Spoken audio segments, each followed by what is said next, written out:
जय हिंद दोस्तों, जो हम लोग यहाँ प्रैक्टिस करेंगे यानी प्रैक्टिस नंबर 13 हम लोग यहाँ पे करेंगे। यहाँ पे हम लोग वो सारे क्वेश्चन प्रैक्टिस करेंगे जो हमारे आर्मी नर्सिंग असिस्टेंट एग्जाम में ऑलरेडी वहाँ पूछे जा चुके हैं, ताकि हमें एक आइडिया ये हमेशा लगता जाए कि हम वो क्या वैसे तैयारी वहाँ पे कर रहे हैं। अगर आप वैसी तैयारी वहाँ पे कर रहे होगे तो जो यहाँ पे क्वेश्चन आएंगे इनके आंसर आप सीधा सीधा वहाँ पे दे पाओगे। दोस्तों यहाँ पे जैसा कि मैंने आपको बता ही रखा कि जो मैं 100 प्रैक्टिस सेट कराऊंगा, ये जो आपका प्रैक्टिस सेट यहाँ पे चल रहे हैं सेम जैसा हमारा पेपर आता है, यानी जीके हो गया, मैथ हो गया, फिजिक्स हो गया, बायोलॉजी, केमिस्ट्री, सेम वैसे ही सारे क्वेश्चन हम लोग यहाँ पे देखेंगे। एक बेनिफिट आपको यहाँ पे ये हमेशा होता रहेगा कि आपको ये पता चलता रहेगा कि जो हमारे एग्जाम में जो हमारे पेपर क्वेश्चन आते हैं वो कैसे वहाँ पे आते हैं, और ये 50 क्वेश्चन जो हम लोग यहाँ पे देखने वाले हैं इसमें कितना स्कोर यहाँ पे आपका हो रहा है। जो ये प्रैक्टिस सेट यहाँ पे हो रहे हैं, अगर आप 35 क्वेश्चन तक आपके यहाँ पे सही चल रहे हैं तो जब भी आप एग्जाम में बैठोगे आप यकीन मान चलना आप 50 क्वेश्चन बड़ी आसानी से वहाँ पे जो 50 क्वेश्चन आते हैं उनमें आप 45 क्वेश्चन बड़ी आसानी से वहाँ पे कर लोगे। लेकिन अपना टारगेट दोस्तों एक बार ये हमेशा बना के चलना कि जो 50 क्वेश्चन हमारे पेपर में आएंगे, अगर आपको चाहना है कि हमें पूरा फाइनल सिलेक्शन ही मेरा वहाँ पे हो जाए, कम से कम आपको 42 क्वेश्चन तक वहाँ पे सही करने। अगर आपके 42 क्वेश्चन एक बार सही हो गए तो आप ये श्योर हो जाना कि जब फाइनल कट ऑफ बनेगी वहाँ पे आपका नाम वहाँ पे देखने को मिल जाएगा। दोस्तों जो आपका एग्जाम 2026 में अप्रैल महीने में होने वाला है, वहाँ पे अगर अभी से आप जैसे मैं बता रहा हूँ वैसे तैयारी करते हुए चलते हो तो जब आपका पेपर लगेगा पेपर क्वेश्चन आपको यहाँ से जरूर दिख जाएंगे। लेकिन जैसे तैयारी हो रही वैसे आप कंटिन्यू बनाए रखिएगा। पहला क्वेश्चन दोस्तों हमारा जीके के यहाँ पे आता है, जो कि आपका दानापुर जडारो में आर्मी नर्सिंग असिस्टेंट के एग्जाम में क्वेश्चन पूछा गया। वहां पे सीधा सीधा पूछा गया ध्यानचंद का संबंध कौन से खेल से वहां पे आ जाता है, यानी ध्यानचंद का संबंध कौन से खेल से आता है। हॉकी है, क्रिकेट है, बेसबॉल है, टेबल टेनिस है। आज दोस्तों काउंट करते चलना स्कोर कितना आपका यहाँ पे हो रहा है। जीके 10 क्वेश्चन आते हैं हमारे कितने वहां पे सही हो रहे हैं, या फिजिक्स हो गया, मैथ हो गया, आपका बायोलॉजी हो गया, केमिस्ट्री, किसमें कितना आपका स्कोर वहां पे हो रहा है। तो पहला क्वेश्चन दोस्तों सामने हमारा दिख रहा है, आप ये काउंट करते चलना अपने हिसाब से क्या स्कोर यहाँ पे हो रहा है। हम लोग क्या करेंगे यहाँ पे जल्दी जल्दी सारे क्वेश्चन डिस्कस करेंगे ताकि अपना पूरा एक बार सिलेबस भी हमारा रिवीजन हो जाए और हम लोग 50 क्वेश्चन जो हमारी सीरीज चल रही वो भी अपनी कंप्लीट यहाँ पे हो जाए। तो सीधा से दोस्तों आप क्या कहोगे, इसका राइट आंसर क्या कहोगे, जो मेजर ध्यानचंद थे इनका संबंध हो जाएगा हॉकी से। ऑप्शन ए आपका राइट आंसर यहाँ पे हो जाता है। अगर ये क्वेश्चन पूछा गया और क्या क्या चीजें और आपसे यहाँ पूछी जा सकती है, एक क्वेश्चन ये पूछा जा सकता है कि जो मेजर ध्यानचंद हो इनको अन्य किस नाम से वहां पे जाना जाता है। तो आप क्या कहोगे, इनको क्या कहा जाता है, आप कहोगे इनको आपका हॉकी का जादूगर, हॉकी का जादूगर के नाम से भी आपका जाना जाता है। सीधा सीधा एक क्वेश्चन ये पूछेगा हॉकी के जादूगर के को हम लोग निम्नलिखित में किसको जानते हैं, तो किसका नाम बताओगे, मेजर ध्यानचंद का नाम आपको यहाँ पता होना चाहिए। अब देखो यहाँ पे एक चीज ये ध्यान रखना कि ओलंपिक में जो इन्होंने 3 गोल्ड मेडल वहां पे जिताए थे उनके वर्ष भी आपसे पूछा जा सकता है। तो क्या बताओगे, जो ध्यानचंद है इन्होंने पहला गोल्ड मेडल कब जीता था, आप बताओगे 1928 में, कहाँ पे, एम्स्टर्डम में, एम्स्टर्डम में। एक ये देखो यहाँ सीधा सीधा क्वेश्चन पूछेगा, जो इन्होंने 3 गोल्ड मेडल जीते हैं सीधा सीधा ये पूछेगा कि एम्स्टर्डम ये कब वहाँ खेला गया था, 1928, यानी वर्ष आपको पता वहाँ पे होना चाहिए। एक ऐसे ही आपका 1932 ये वर्ष आपको पता होना चाहिए। ये गेम कहाँ पे हुआ था, आप कहोगे सीधा सीधा लिख लेना, लॉस एंजलिस में, लॉस एंजलिस। ये सीधा सीधा एग्जाम में क्वेश्चन आपके पूछा जाएगा। एक आपका हुआ था 1936 में भी यहाँ पे गोल्ड मेडल जीता गया था, ये कहाँ पे हुआ था, आप कहोगे बर्लिन में, कहाँ पे, बर्लिन में आपका यहाँ पे हुआ था। अब एक क्वेश्चन ये आता है कि मेजर ध्यानचंद ने कुल कितने गोल वहाँ पे किए थे जब ये खेल रहे थे वहाँ पे। तो कुल गोलों की अगर संख्या पूछी जाती है आपसे तो कुल गोल कितने दोस्तों यहाँ पे हो जाएगा, आप कहोगे 400 प्लस गोल इन्होंने वहाँ पे दागे थे। एक ये यहाँ पे याद कर लेना। अब इन्हीं की जयंती पे आपका एक दिवस याद कर लेना कि जो आपका 29 अगस्त, ये डेट यहाँ पे याद कर लेना, जिसको हम लोग किस रूप में मनाया जाता है, ये आप यहाँ पे नोट करेंगे। ये किस रूप में आपका मनाया जाएगा, राष्ट्रीय खेल के रूप में, राष्ट्रीय खेल दिवस के रूप में आपका मनाया जाता है। तो कभी क्वेश्चन पूछा गया राष्ट्रीय खेल कब मनाया जाता है, आप क्या कहोगे 29 अगस्त, आपको ये डेट पता होनी चाहिए। ये क्या हो जाता है, मेजर ध्यानचंद की जयंती में आपका ये मनाया जाता है, ये याद कर लेना। अब एक क्वेश्चन ये पूछा जाता है कि जो ये आपका 29 अगस्त राष्ट्रीय खेल दिवस के रूप में मनाया जाता है, ये सबसे पहले कौन से वर्ष में आपका मनाया गया था। तो अगर सबसे पहले कब आपका मनाया गया था, आप कहोगे 2011 में सबसे पहले आपका ये मनाया गया था। दोस्तों आपको पता ही होगा, आपके जो टॉपिक हमारा है सिलेबस है आरबी नर्सिंग का, जीके में एक आपका दिवस वाला टॉपिक वहां पे दिया गया। तो दिवस से भी कई सारे क्वेश्चन पूछे जाते हैं, जैसे कि आपसे ये पूछा जा सकता है, अच्छा ये बताओ जो आपका 26 जनवरी है, 26 जनवरी को हम किस रूप में आपका मनाया जाता है। तो किस रूप में मनाओगे, आप कहोगे 26 जनवरी आपको एक गणतंत्र दिवस के रूप में आपका मनाया जाता है। ऐसे दोस्तों आपका एक 30 जनवरी है, ये इंपॉर्टेंट आपका हो जाता है, इसको किस रूप में हम लोग मनाते हैं, आप कहोगे 30 जनवरी हम लोग शहीद दिवस के रूप में आपका मनाया जाता है। ऐसे दोस्तों आपका एक 8 मार्च है, 8 मार्च ये इंपॉर्टेंट हो जाता है। एक आपका दोस्तों 7 अप्रैल है, 7 अप्रैल भी आपका इंपॉर्टेंट यहाँ पे हो जाता है। तो 8 मार्च और ये 3 आपके ज़्यादा इंपॉर्टेंट यहाँ पे हो जाते हैं, ये अक्सर एग्जाम में क्वेश्चन पूछ लिया जाता है। तो 30 जनवरी अभी मैंने बताया था, क्या कहोगे, शहीद दिवस, ये मनाया था आपका शहीद दिवस के रूप में आपका मनाओगे। और ये 8 मार्च जो यहाँ पे दिया गया है, इसमें लिखना आप अंतर्राष्ट्रीय महिला दिवस, अंतर्राष्ट्रीय महिला दिवस के रूप में आपका मनाया जाएगा। और जो 7 अप्रैल में आप क्या कहोगे, विश्व स्वास्थ्य दिवस, क्या बता दोगे यहाँ पे, विश्व स्वास्थ्य दिवस के रूप में आपका मनाया जाता है। दोस्तों यहाँ पे जो ये 13 सेट कराए जा रहे हैं, अगर वो ये जो आपका 13वां सेट यहाँ पे चल रहा है, इसके साथ अगर आपने ये 100 सेट पूरे कंप्लीट सीरीज यहाँ पे कर लेते हो, तो जब आपका पेपर लगेगा सीधे सीधे क्वेश्चन यहाँ पे आपको दिख जाएंगे। तो एग्जाम के पहले जितने सेट मैं यहाँ पे कराऊँ, एक बार जरूर वहाँ पे देख के जाना। आप यकीन मान चलना, जब आपका ये एग्जाम अप्रैल में वहाँ पे होने वाला जो पेपर, जब आप बैठोगे वहाँ पे, यहाँ से क्वेश्चन आपको हर सेट में कोई ना कोई क्वेश्चन जरूर वहाँ पे टकराएगा, क्योंकि ज़्यादा क्वेश्चन मैं वही कराऊंगा जो ऑलरेडी आपके एग्जाम में क्वेश्चन वहां पूछे जा चुके हैं, ताकि आपको वैसे क्वेश्चन तैयार हो पाए जो हमारे एग्जाम में आते हैं। इसके साथ एक अगला क्वेश्चन था कि नालंदा विश्वविद्यालय कौन से राज्य में आपका स्थित हो जाता है। एमसी सेंटर या रिलेशन भर्ती का जो एग्जाम होता है लखनऊ में, वहां पे ये नर्सिंग के एग्जाम में क्वेश्चन पूछा गया है। बताओ सिक्किम होगा, बिहार होगा, झारखंड होगा, पश्चिम बंगाल होगा।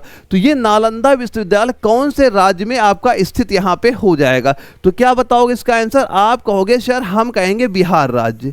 ऑप्शन नंबर बी इसका राइट आंसर यहां पे आपका हो जाता है। यानी कि जो आपका विश्वविद्यालय ये है, ये बिहार के नालंदा जिले में, कहां पे, बिहार के नालंदा जिले में आपका ये स्थित वहां पे आपका हो जाता है। यानी नालंदा जिले में जो आपका एक राजगीर के पास में, कहां पे, राजगीर के पास में आपका ये उसके नज़दीक में आपका स्थित वहां पे हो जाता है। अब एक क्वेश्चन ये आता है, अच्छा ये जो नालंदा विश्वविद्यालय, इसकी स्थापना किसने वहां पे की थी। तो अगर आपसे स्थापना पूछ लिया जाए कि इस विद्यालय की स्थापना किसके द्वारा वहां पे हुई थी, तो आप कहोगे जो गुप्त काल में कुमार गुप्त प्रथम, किसके द्वारा हुई थी, कुमार गुप्त प्रथम के द्वारा इसकी स्थापना दोस्तों आपकी वहां पे हुई थी। अगर ये क्वेश्चन पूछा जाए इसमें टोटल छात्रों की संख्या क्या थी और कितने अध्यापक वहां पे थे, तो छात्रों की संख्या आप दोस्तों क्या बताओ, यहाँ पे लगभग आपके 10,000 छात्र यहाँ पढ़ते थे, और जो यहाँ के अध्यापक थे, शिक्षक थे, कम से कम 2,000 के ऊपर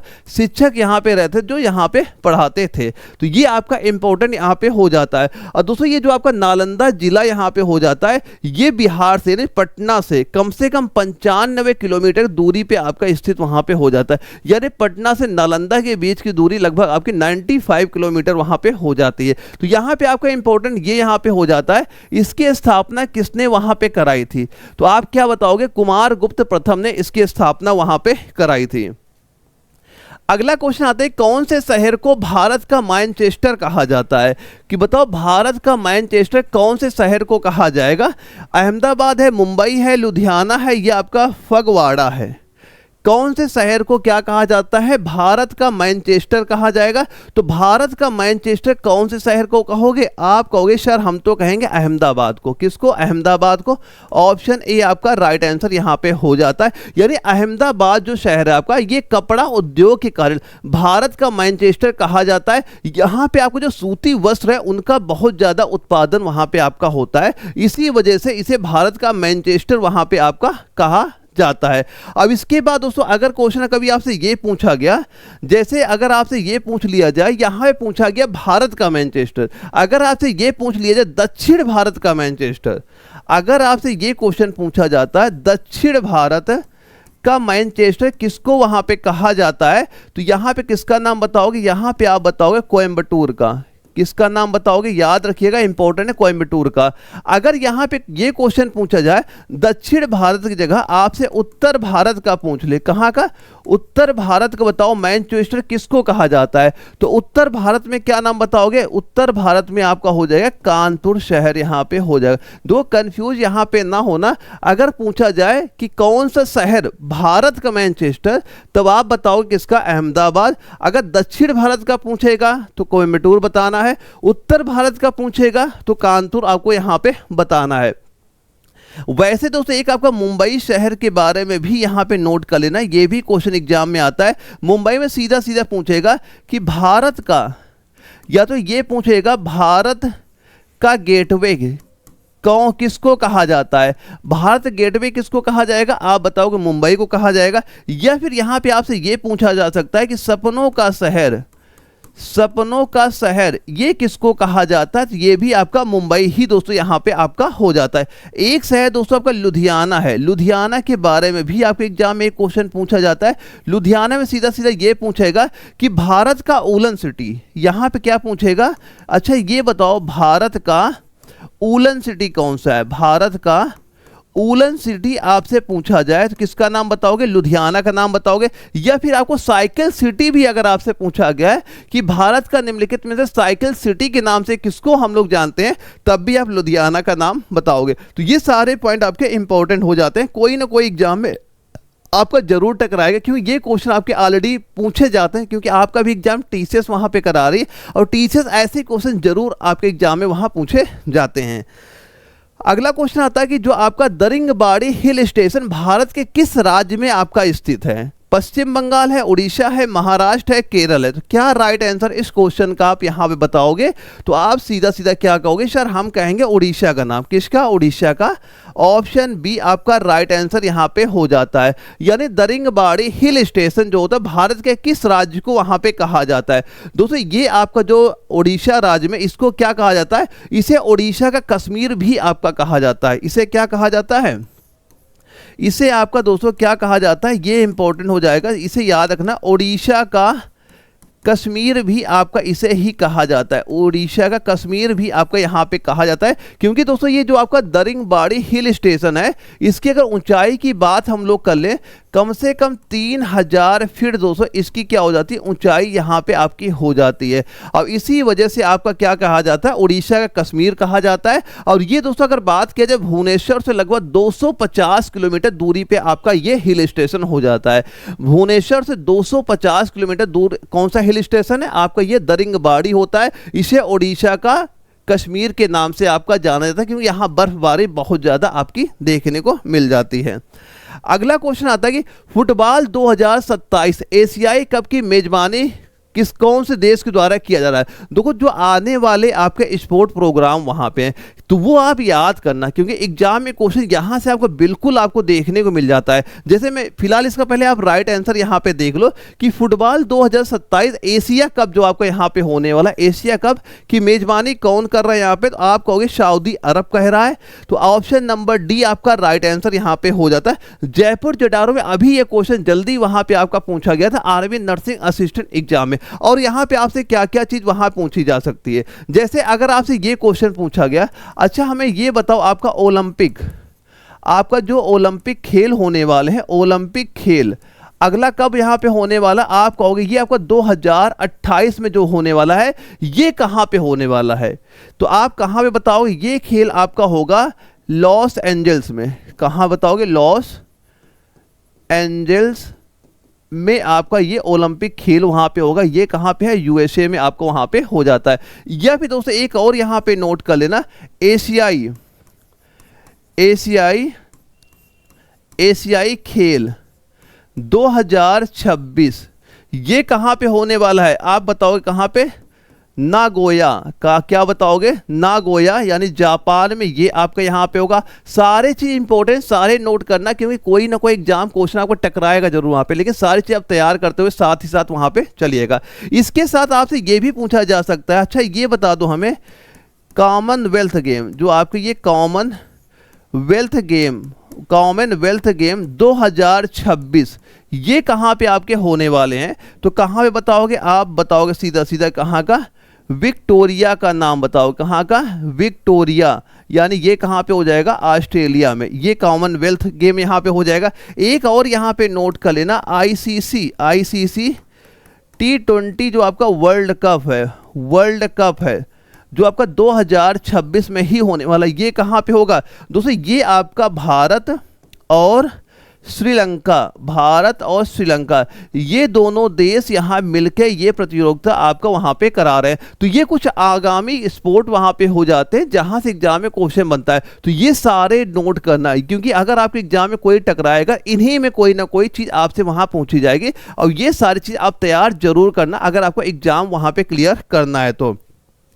और दूसरा अगला क्वेश्चन ये पूछा गया कि सरदार सरोवर परियोजना किस नदी पे स्थित है, यानी जो आपकी परियोजना होती हैं यहाँ यही क्वेश्चन पूछता है, ये कौन सी नदियों में स्थित है। तो नदियों में जो परियोजनाएं चला करती हैं वो आपका जो सिलेबस में भी दिया गया, और उसे आपको पूरा तैयार भी वहां पे होना चाहिए। तो गंगा है, कोसी है, गोदावरी है, नर्मदा है, तो किसका नाम बताओगे, सरदार सरोवर परियोजना किस नदी पे आपका स्थित हो जाएगा, तो उस नदी का नाम क्या बताओगे, सीधा सीधा आप कहोगे सर हम कहेंगे नर्मदा नदी, यानी ऑप्शन नंबर डी आपका राइट आंसर यहां पे हो जाता है। आप काउंट करते चलना है क्या स्कोर आपका यहां पे हो रहा है। अगर अभी 35 तक भी सही हो पा रहे, तैयारी सही चल रहा, लेकिन जो अप्रैल तक कम से कम टारगेट ये बना के चलना कि हमें कम से कम 42 क्वेश्चन तक सही करने हैं अगर आपको अपना एग्जाम क्लियर करना है इसी साल। तो वहां पे तो क्या बताओगे, राइट आंसर नर्मदा नदी आपका यहां पे हो जाता है। ये सरदार सरोवर बांध नर्मदा नदी पे आपका ये गुजरात राज्य में आपका स्थित है। कौन अगर राज्य पूछ लिया जाता है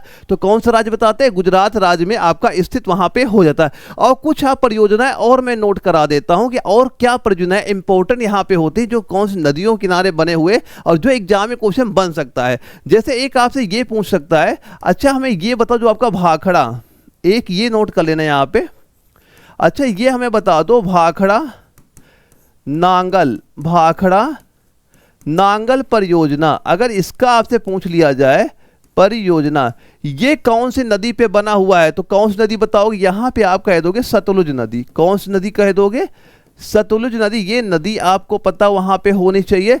इसी प्रकार आपका अगर ये पूछ लिया जाए, अच्छा ये हमें बताओ आपका हीराकुंड परियोजना ये किस नदी पे बना हुआ है, हीराकुंड में क्या बता दोगे आप, महानदी, क्या बताओगे यहाँ पे, महानदी का नाम आप बता दोगे। वैसे दोस्तों अगर आपसे ये पूछ लिया गया, अच्छा हमें ये भी बताओ जो आपका टिहरी परियोजना है, टिहरी परियोजना ये कौन सी नदी पे बनाई गई है, तो ये परियोजना कौन सी नदी पे हो जाएगी, आप यहाँ पे कह दोगे भागीरथी। कौन सी नदी, भागीरथी नदी आपका यहाँ पे राइट आंसर यहाँ पे हो जाता है। इसके बाद अगर आपसे ये भी पूछा जा सकता है, अच्छा ये हमें बताओ सरदार सरोवर परियोजना भी हमारी इंपॉर्टेंट हो जाती है। सरदार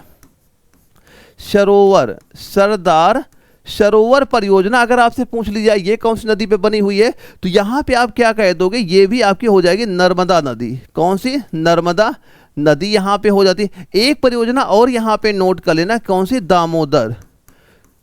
दामोदर घाटी परियोजना, ये भी आपकी इंपॉर्टेंट यहां पे हो जाती है। ये कौन सी नदी पे है, ये भी आपकी हो जाएगी दामोदर नदी यहाँ पे आपकी हो जाती। तो ये कुछ परियोजनाएं हो जाती हैं जहाँ से एग्जाम में क्वेश्चन आते हैं। तो यहाँ पे ये याद कर लेना कि ये कौन सी परियोजना है और ये परियोजना कौन सी नदी पे बनी हुई है। ज़्यादा नदी वाला टॉपिक है, एग्जाम में देखा होगा कि नदियों से क्वेश्चन हमारे पेपर में आते हैं, तो उनकी परियोजनाएं भी आपको पता सारी वहाँ पे होनी चाहिए है। और इसके साथ दोस्तों जो आपने ये नोट्स यहाँ पे ले रखे, बस नोट्स एक बार जरूर तैयार कर लेना। यहाँ से आपको नोट्स बनाने में जो आपका टाइम वेस्ट हो रहा है वो टाइम भी बिल्कुल वेस्ट नहीं होगा। होगा, यानी चाहे आपका बायोलॉजी हो, चाहे केमिस्ट्री हो, चाहे फिजिक्स, मैथ, जीके, पूरे कंप्लीट आपके हैंड नोट्स यहाँ पे मिल जाएंगे। और ये नोट्स सारे आपको जो एग्जाम लगने वाला है अप्रैल महीने 2026 में, उसके अकॉर्डिंग ही सारे वहाँ पे तैयार किए गए न्यू पैटर्न बेस में। तो ये नोट्स आपको दोस्तों एप्लीकेशन जो आपका एनए वाला यहाँ पे भी मिल जाएगा, या फिर आप मुझे व्हाट्सएप पे मैसेज भी कर सकते हो, जहाँ मैं ये कंप्लीट नोट्स आपको प्रोवाइड व्हाट्सएप पे ही करा दूंगा। अगर आप ये एग्जाम के पहले एक बार ये कंप्लीट नोट्स यहाँ पे तैयार कर ले तो सीधे सीधे क्वेश्चन आपको वहाँ पे देखने को मिल जाएंगे। इसके साथ दोस्तों यहाँ पे आपको ये 50 पेपर जो प्रीवियस ईयर एग्जाम में क्वेश्चन पेपर पूछे जा चुके वो प्रैक्टिस सेट भी यहाँ पे अपलोड कर दिए, ताकि आप उन क्वेश्चन की प्रैक्टिस कर सके और ये आप देख पाओ कि हम 1 घंटे में कितने क्वेश्चन वहाँ पे सही कर पाते हैं, और जो हमने पेपर वहाँ पे दिया हमारी रैंक कितनी वहाँ पे आ रही है। सबसे बड़ी बात ये पता चलेगा आपको रैंक, यानी अगर मान लो 1000 बच्चा ने वहाँ दिया और ये 1000 बच्चे आपके साथ जो कंपटीशन वहाँ पे कर रहे थे, यहाँ से सबसे बड़ा बेनिफिट यही देखने को मिल रहा है कि इन 1000 बच्चों में आपको रैंक पता चल रही है कि हम कितनी तैयारी हमारी कैसे चल रही है और जो अदर बच्चे हैं उनकी तैयारी कैसे चल रही है। तो आप ये तभी देख पाओगे जो आप ये प्रैक्टिस सेट वहाँ पे दोगे। ये सारे आपके एप्लीकेशन वहाँ पे ऑलरेडी डाल दिए गए, तो एक बार ये प्रैक्टिस सेट जरूर वहाँ पे दीजिएगा ताकि आपको रैंक कन्फर्म आपकी वहाँ पे हो पाए। अब ये हैंडेड नोट सारे आपको मिल ही जाएंगे ऑल सब्जेक्ट के लिए वहाँ पे। अगला क्वेश्चन देखो क्या दिया गया, इंदिरा गांधी गोल्ड कप किस खेल से संबंधित है? किसका पूछा जा रहा है? इंदिरा गांधी गोल्ड कप किस खेल से संबंधित है? क्रिकेट है, हॉकी है, फुटबॉल है, बैडमिंटन है। ये आपका रिलेशन भर्ती में जो आपका एग्जाम वहां पे हुआ था वहां पे ये क्वेश्चन पूछा गया। तो पूछ रहा है इंदिरा गांधी गोल्ड कप किस खेल संबंधित, तो हम क्या कह देंगे? हॉकी संबंधित हो जाएगा। ऑप्शन नंबर बी आपका राइट आंसर यहाँ पे हो जाता है। ये आपका एक प्रकार का महिलाओं का टूर्नामेंट दोस्तों यहाँ पे आपका हो जाता है जो हॉकी खेल में होता है। और हॉकी से कुछ और आप देख लेना कि जैसे कि और क्या कौन कौन से खेल यहाँ पे होते हैं, यानी तो क्या बताओगे? एक आप यहाँ पे ये नोट करना, जैसे आपका रंगास्वामी कप है, क्वेश्चन पूछेगा कि जो रंगास्वामी कप है ये किस खेल से संबंधित वहां पे हो जाता है। तो क्या लिख लोगे यहाँ पे? एक सीधा सीधा क्या लिखना? रंगास्वामी जो कप होता है ये किससे संबंधित है, ये भी कह दोगे आप। हॉकी संबंधित आपका यहाँ पे हो जाएगा। ऐसे दोस्तों आपका एक आता आजादी कप, क्या आता है आपका? एक आएगा आजादी कप, ये किससे संबंधित होगा? हॉकी संबंधित हो जाएगा। एक दोस्तों आपका इस ऐसे यहाँ पे आता है बेगम रजिया, क्या बताओगे? बेगम रजिया सुल्तान ट्रॉफी, ये किससे आ जाता है? ये भी आपका हॉकी से आ जाता है। और ये भी है कि महिलाओं का हॉकी टूर्नामेंट आपका यहाँ पे हो जाता है। तो ये जो आपके कप है या ट्रॉफी है किससे संबंधित होते हैं? आप कहोगे हॉकी संबंधित वहाँ पे हो जाते हैं। आपने ये भी देखा होगा ऐसे भी क्वेश्चन हमारे उस पेपर में आते हैं, एक हमें शब्द वहाँ पे दिया जाता है और ये हमसे पूछा जाता है अच्छा ये बताओ ये शब्द जो होता है ये कौन से खेल से संबंधित वहाँ पे हो जाता है। जैसे कि एग्जाम्पल तौर पर आप ये नोट करना, जैसे अगर आपसे ये बोल दिया जाए जो आपका एक ड्यूस शब्द है, ये आप बताओ जो ड्यूस शब्द है ये कौन से खेल से संबंधित वहां पे आएगा। तो ड्यूस ये किस खेल संबंधित आ जाएगा? एक तो आप क्या बताओगे? ड्यूस हो जाएगा आपका बैडमिंटन, क्या बताओगे यहाँ पे? एक दोस्तों हो गया आपका बैडमिंटन हो गया, और एक आपका हो जाएगा टेनिस हो जाएगा। इससे दोस्तों आपका संबंधित यहाँ पे हो जाता है। सीधा क्वेश्चन आएगा ड्यूस शब्द कौन से खेल से संबंधित आपका हो जाएगा। तो ऑप्शन में तो बैडमिंटन दिखेगा या टेनिस दिखेगा, जो भी ऑप्शन दिखा वही आपका राइट आंसर वहां पे हो जाता है। वैसे दोस्तों अगर आपसे ये कभी क्वेश्चन पूछा गया, अच्छा एक हमें ये बताओ जो आपका हैट्रिक शब्द है ये कौन से खेल से संबंधित यहाँ पे हो जाता है। तो हैट्रिक में भी आप याद करना किसका? एक क्रिकेट का, एक फुटबॉल का। किसका याद करोगे? एक आप दोस्तों क्या बताओगे? क्रिकेट का नाम आपको पता होना चाहिए, वैसे एक आपको क्या? फुटबॉल का नाम यहाँ पता होना चाहिए। इससे संबंधित यहाँ पे आपका हो जाता है। अब आप जिसे पूछ सकता है, जैसे क्रिकेट में आप देखा होगा पावर प्ले, पावर प्ले शब्द का जो शब्द होता है ये किस खेल संबंधित होता है? आप क्या कहोगे? क्रिकेट से संबंधित वहां पे आपका हो जाता है। एक अगर कभी आपसे ये पूछ लिया जाए अच्छा ये बताओ रेड शब्द होता है ये किस खेल संबंधित यहाँ पे हो जाएगा? तो ये क्या बताओगे? ये आपका होता है कबड्डी से। किससे संबंधित हो जाएगा? कबड्डी से हो जाएगा। ऐसे एग्जाम में क्वेश्चन आते हैं, अगर आप कहीं से भी तैयारी कर रहे हो तो ऐसे चीजें तैयार करना जहां से एग्जाम में आते हैं। वैसे जो मैं नोट्स आपको दे रखे, नोट्स में मैंने सारा सिलेबस तो वैसे भी ऑलरेडी कवर वहां पे करा ही रखा। वहां पे यहाँ पे हम लोग क्या करें? पूरा सिलेबस का रिविजन यहाँ पे कर रहे हैं। और यहाँ भी जो ये 100 सेट का मतलब होता है लगभग 5000 क्वेश्चन भी आपके वहां पे हो जाते हैं। अगर ये भी तैयार कर लो तब भी आपकी नैया वहां पार हो जाएगी। लेकिन नोट्स एक बार जरूर तैयार करना। अगर आपको लगता है कि हमें इसी साल अपना 2026 में एग्जाम आपको निकालना है। इसके बाद अगर हम अगले क्वेश्चन की बात कर लेते हैं, यहाँ पे क्या पूछा जा रहा है कि बिहार राज्य से अलग होकर बनाया गया नया राज्य कौन, यानी कौन सा ऐसा राज्य है जो पहले बिहार से यानी डिवाइड करके नया राज्य बनाया गया। तो बताओ क्या हो जाएगा, काला हांडी हो जाएगा, छत्तीसगढ़ है, उत्तराखंड है, झारखंड है। तो वो कैसा कौन सा राज्य हो जाएगा, आप कहोगे बिहार राज्य से अलग करके कौन सा राज्य बना है, आप कह दोगे झारखंड राज्य। हम कहेंगे सर ऑप्शन नंबर डी हमारा राइट आंसर यहां पे हो जाता है। यानी हुआ क्या था आपका 15 नवंबर 2000 को फिर क्या हुआ, ये एक डेट हो जाती जहां पे बिहार राज्य से एक राज्य नया वहां से इसको बिहार राज्य को डिवाइड करके आपका बनाया गया था। ये डेट भी एग्जाम में क्वेश्चन पूछी जा सकती है कि ये बताओ झारखंड राज्य कब वहां पे बना था। तो ये डेट आपको पता वहां पे होनी चाहिए थी, तो आपका ये इंपॉर्टेंट यहां पे आपका हो जाता है। अब इसके बाद उसको कभी अगर ये क्वेश्चन पूछ लिया जाए, जैसे आपका जो छत्तीसगढ़ यहां पे दिया जा रहा है, तो छत्तीसगढ़ क्या हुआ था दोस्तों, ये आपका मध्य प्रदेश जो था मध्य प्रदेश से अलग हो गया बना था। कब बना था ये आपका 1 नवंबर 2000 को, 1 नवंबर 2000 को, यानी 1 नवंबर 2000 को जो आपका एमपी राज्य था। जैसे यहाँ ये क्वेश्चन पूछा जाता है कि ये बताओ मध्य प्रदेश राज्य से अलग होकर कौन सा राज्य बना, तब आप क्या बता देते, तब बताते छत्तीसगढ़, यहाँ पे आप बता देते। और सेम ऐसे उत्तराखंड का भी याद कर लेना कि ये आपका कहाँ किस राज्य से अलग हुआ था, यूपी के 2 भाग किए गए थे, तो वहां से आपका उत्तराखंड राज्य बना था। कब बना था ये आपका, यहाँ डेट बताएंगे आप 9 नवंबर 2000 को, 9 नवंबर 2000, यानी 2000 में ये 3 राज्य आपके वहां बने थे। और ये डेट आपको पता होनी चाहिए, ज्यादातर राज्य आपके नवंबर महीने में ही वहां पे हुए थे, लेकिन ये डेट एक बार याद कर लेना कि अगर एग्जाम में क्वेश्चन पूछा जाए तो हम उसका आंसर वहां पे सीधा सीधा दे पाए। ये तीनों राज्यों का याद कर लेना, किसका, उत्तराखंड है, झारखंड हो जाएगा, आपका छत्तीसगढ़ होगा, तीनों का आप कंफर्म कर लेना। कोई ना कोई एग्जाम में किसी न किसी सेट में आपको जरूर वहां पे देखने को मिलेगा। अगला क्वेश्चन आता है कि संयुक्त राष्ट्र संघ की सुरक्षा परिषद सदस्यों की संख्या बताओ कितनी होती है। यानी संयुक्त राष्ट्र संघ की सुरक्षा परिषद सदस्यों की संख्या कितनी यहाँ पे हो जाती है। तो संख्या क्या बताएंगे, संख्या टोटल का कितनी है यहाँ पे, तो हम कहेंगे टोटल संख्या हमारी कितनी हो जाती है, 15।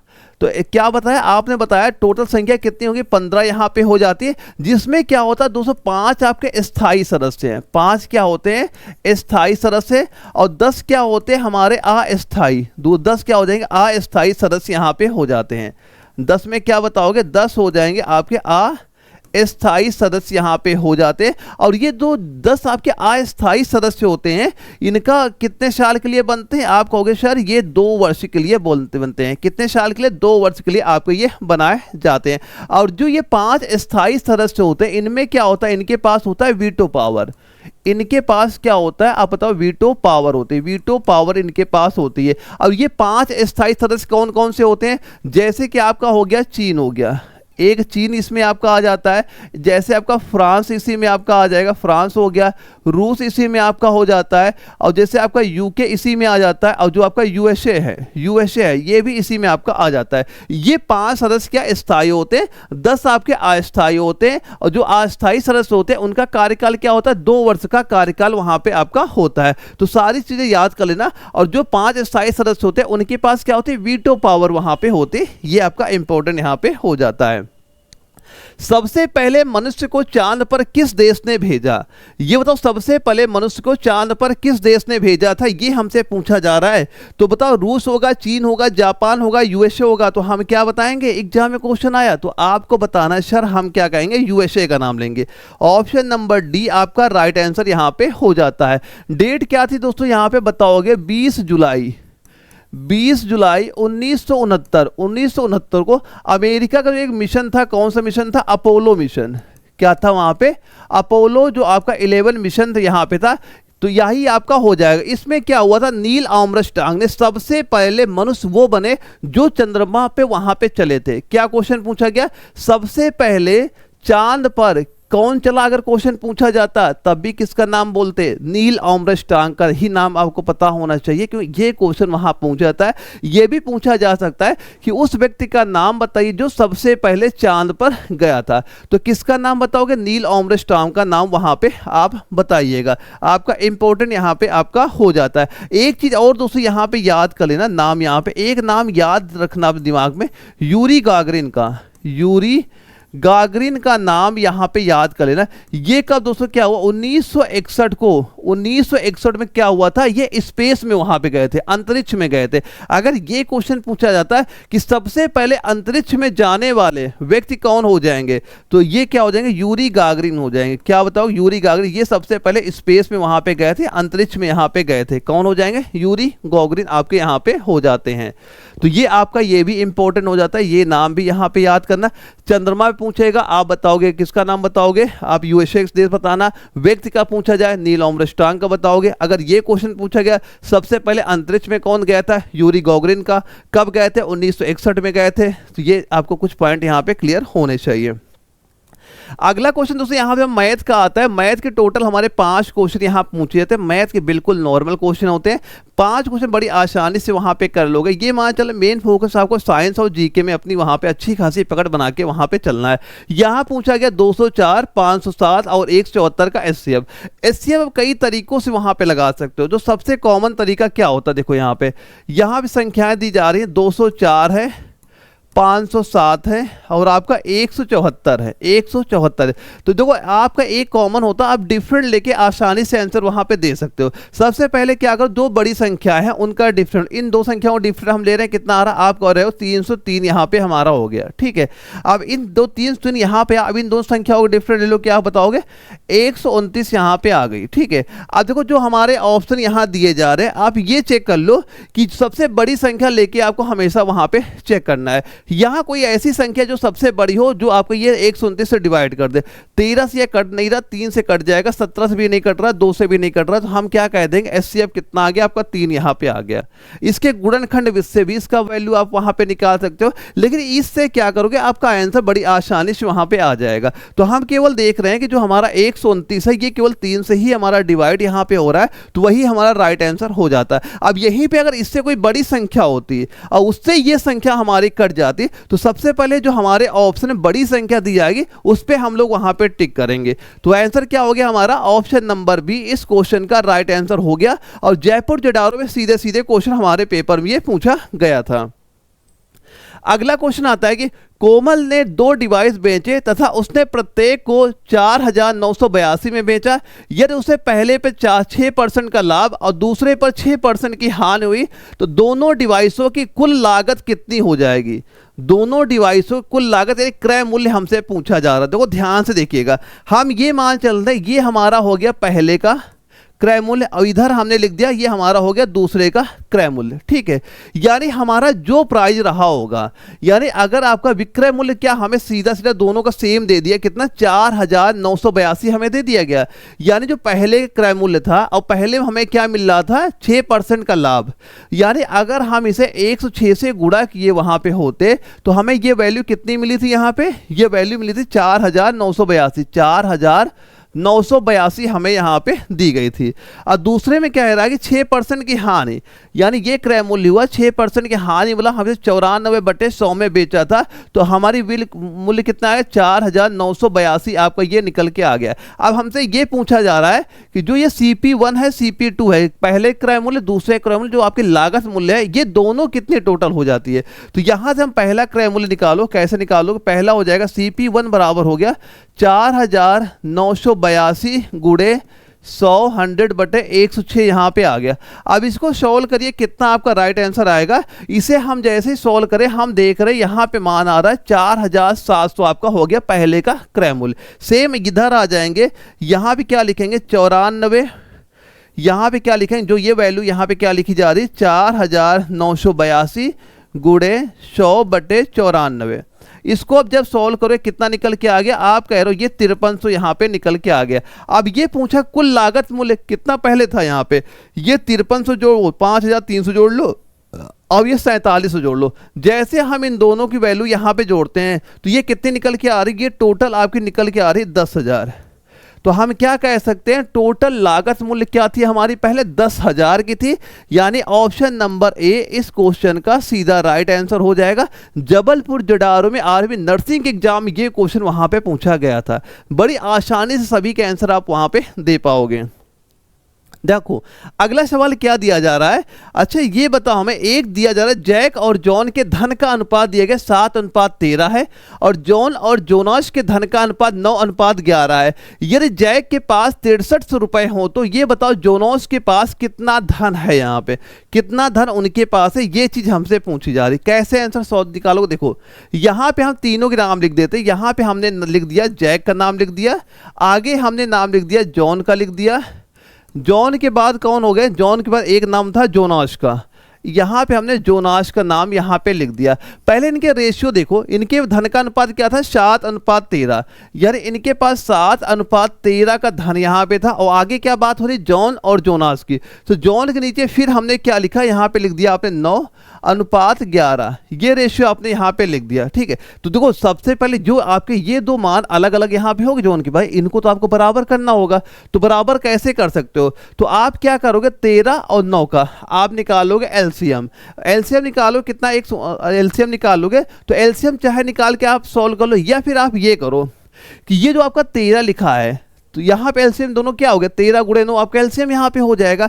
अब यहाँ पे ये इधर जो वैल्यू दी जा रही है ये क्या करोगे, आप यहाँ बराबर करोगे। तो बराबर कब होगी, जब आप ये पूरी संख्या हम क्या कर दें 9 से इसे गुणा कर दें। अब ये जो नीचे संख्या दी जा रही है इसको हम पूरी संख्या को क्या करें 13 से गुणा कर दें, तो ये मान जो इन दोनों के मान आपके इक्वल यहाँ पे आ जाएंगे। तो मान गुणा करिए कितना हो जाएगा, देखो 7 गुणे 9 किया, ये हमारा हो गया 63 आपका यहाँ पे हो गया, कितना हो गया 63 आपका हो गया। 13 गुणे 9 किया कितना हो गया आपका हो गया 117, क्योंकि ये तो हमारा जो एलसीएम मैंने कहा निकालने के लिए 117 आपका एलसीएम यहाँ पे हो जाता है।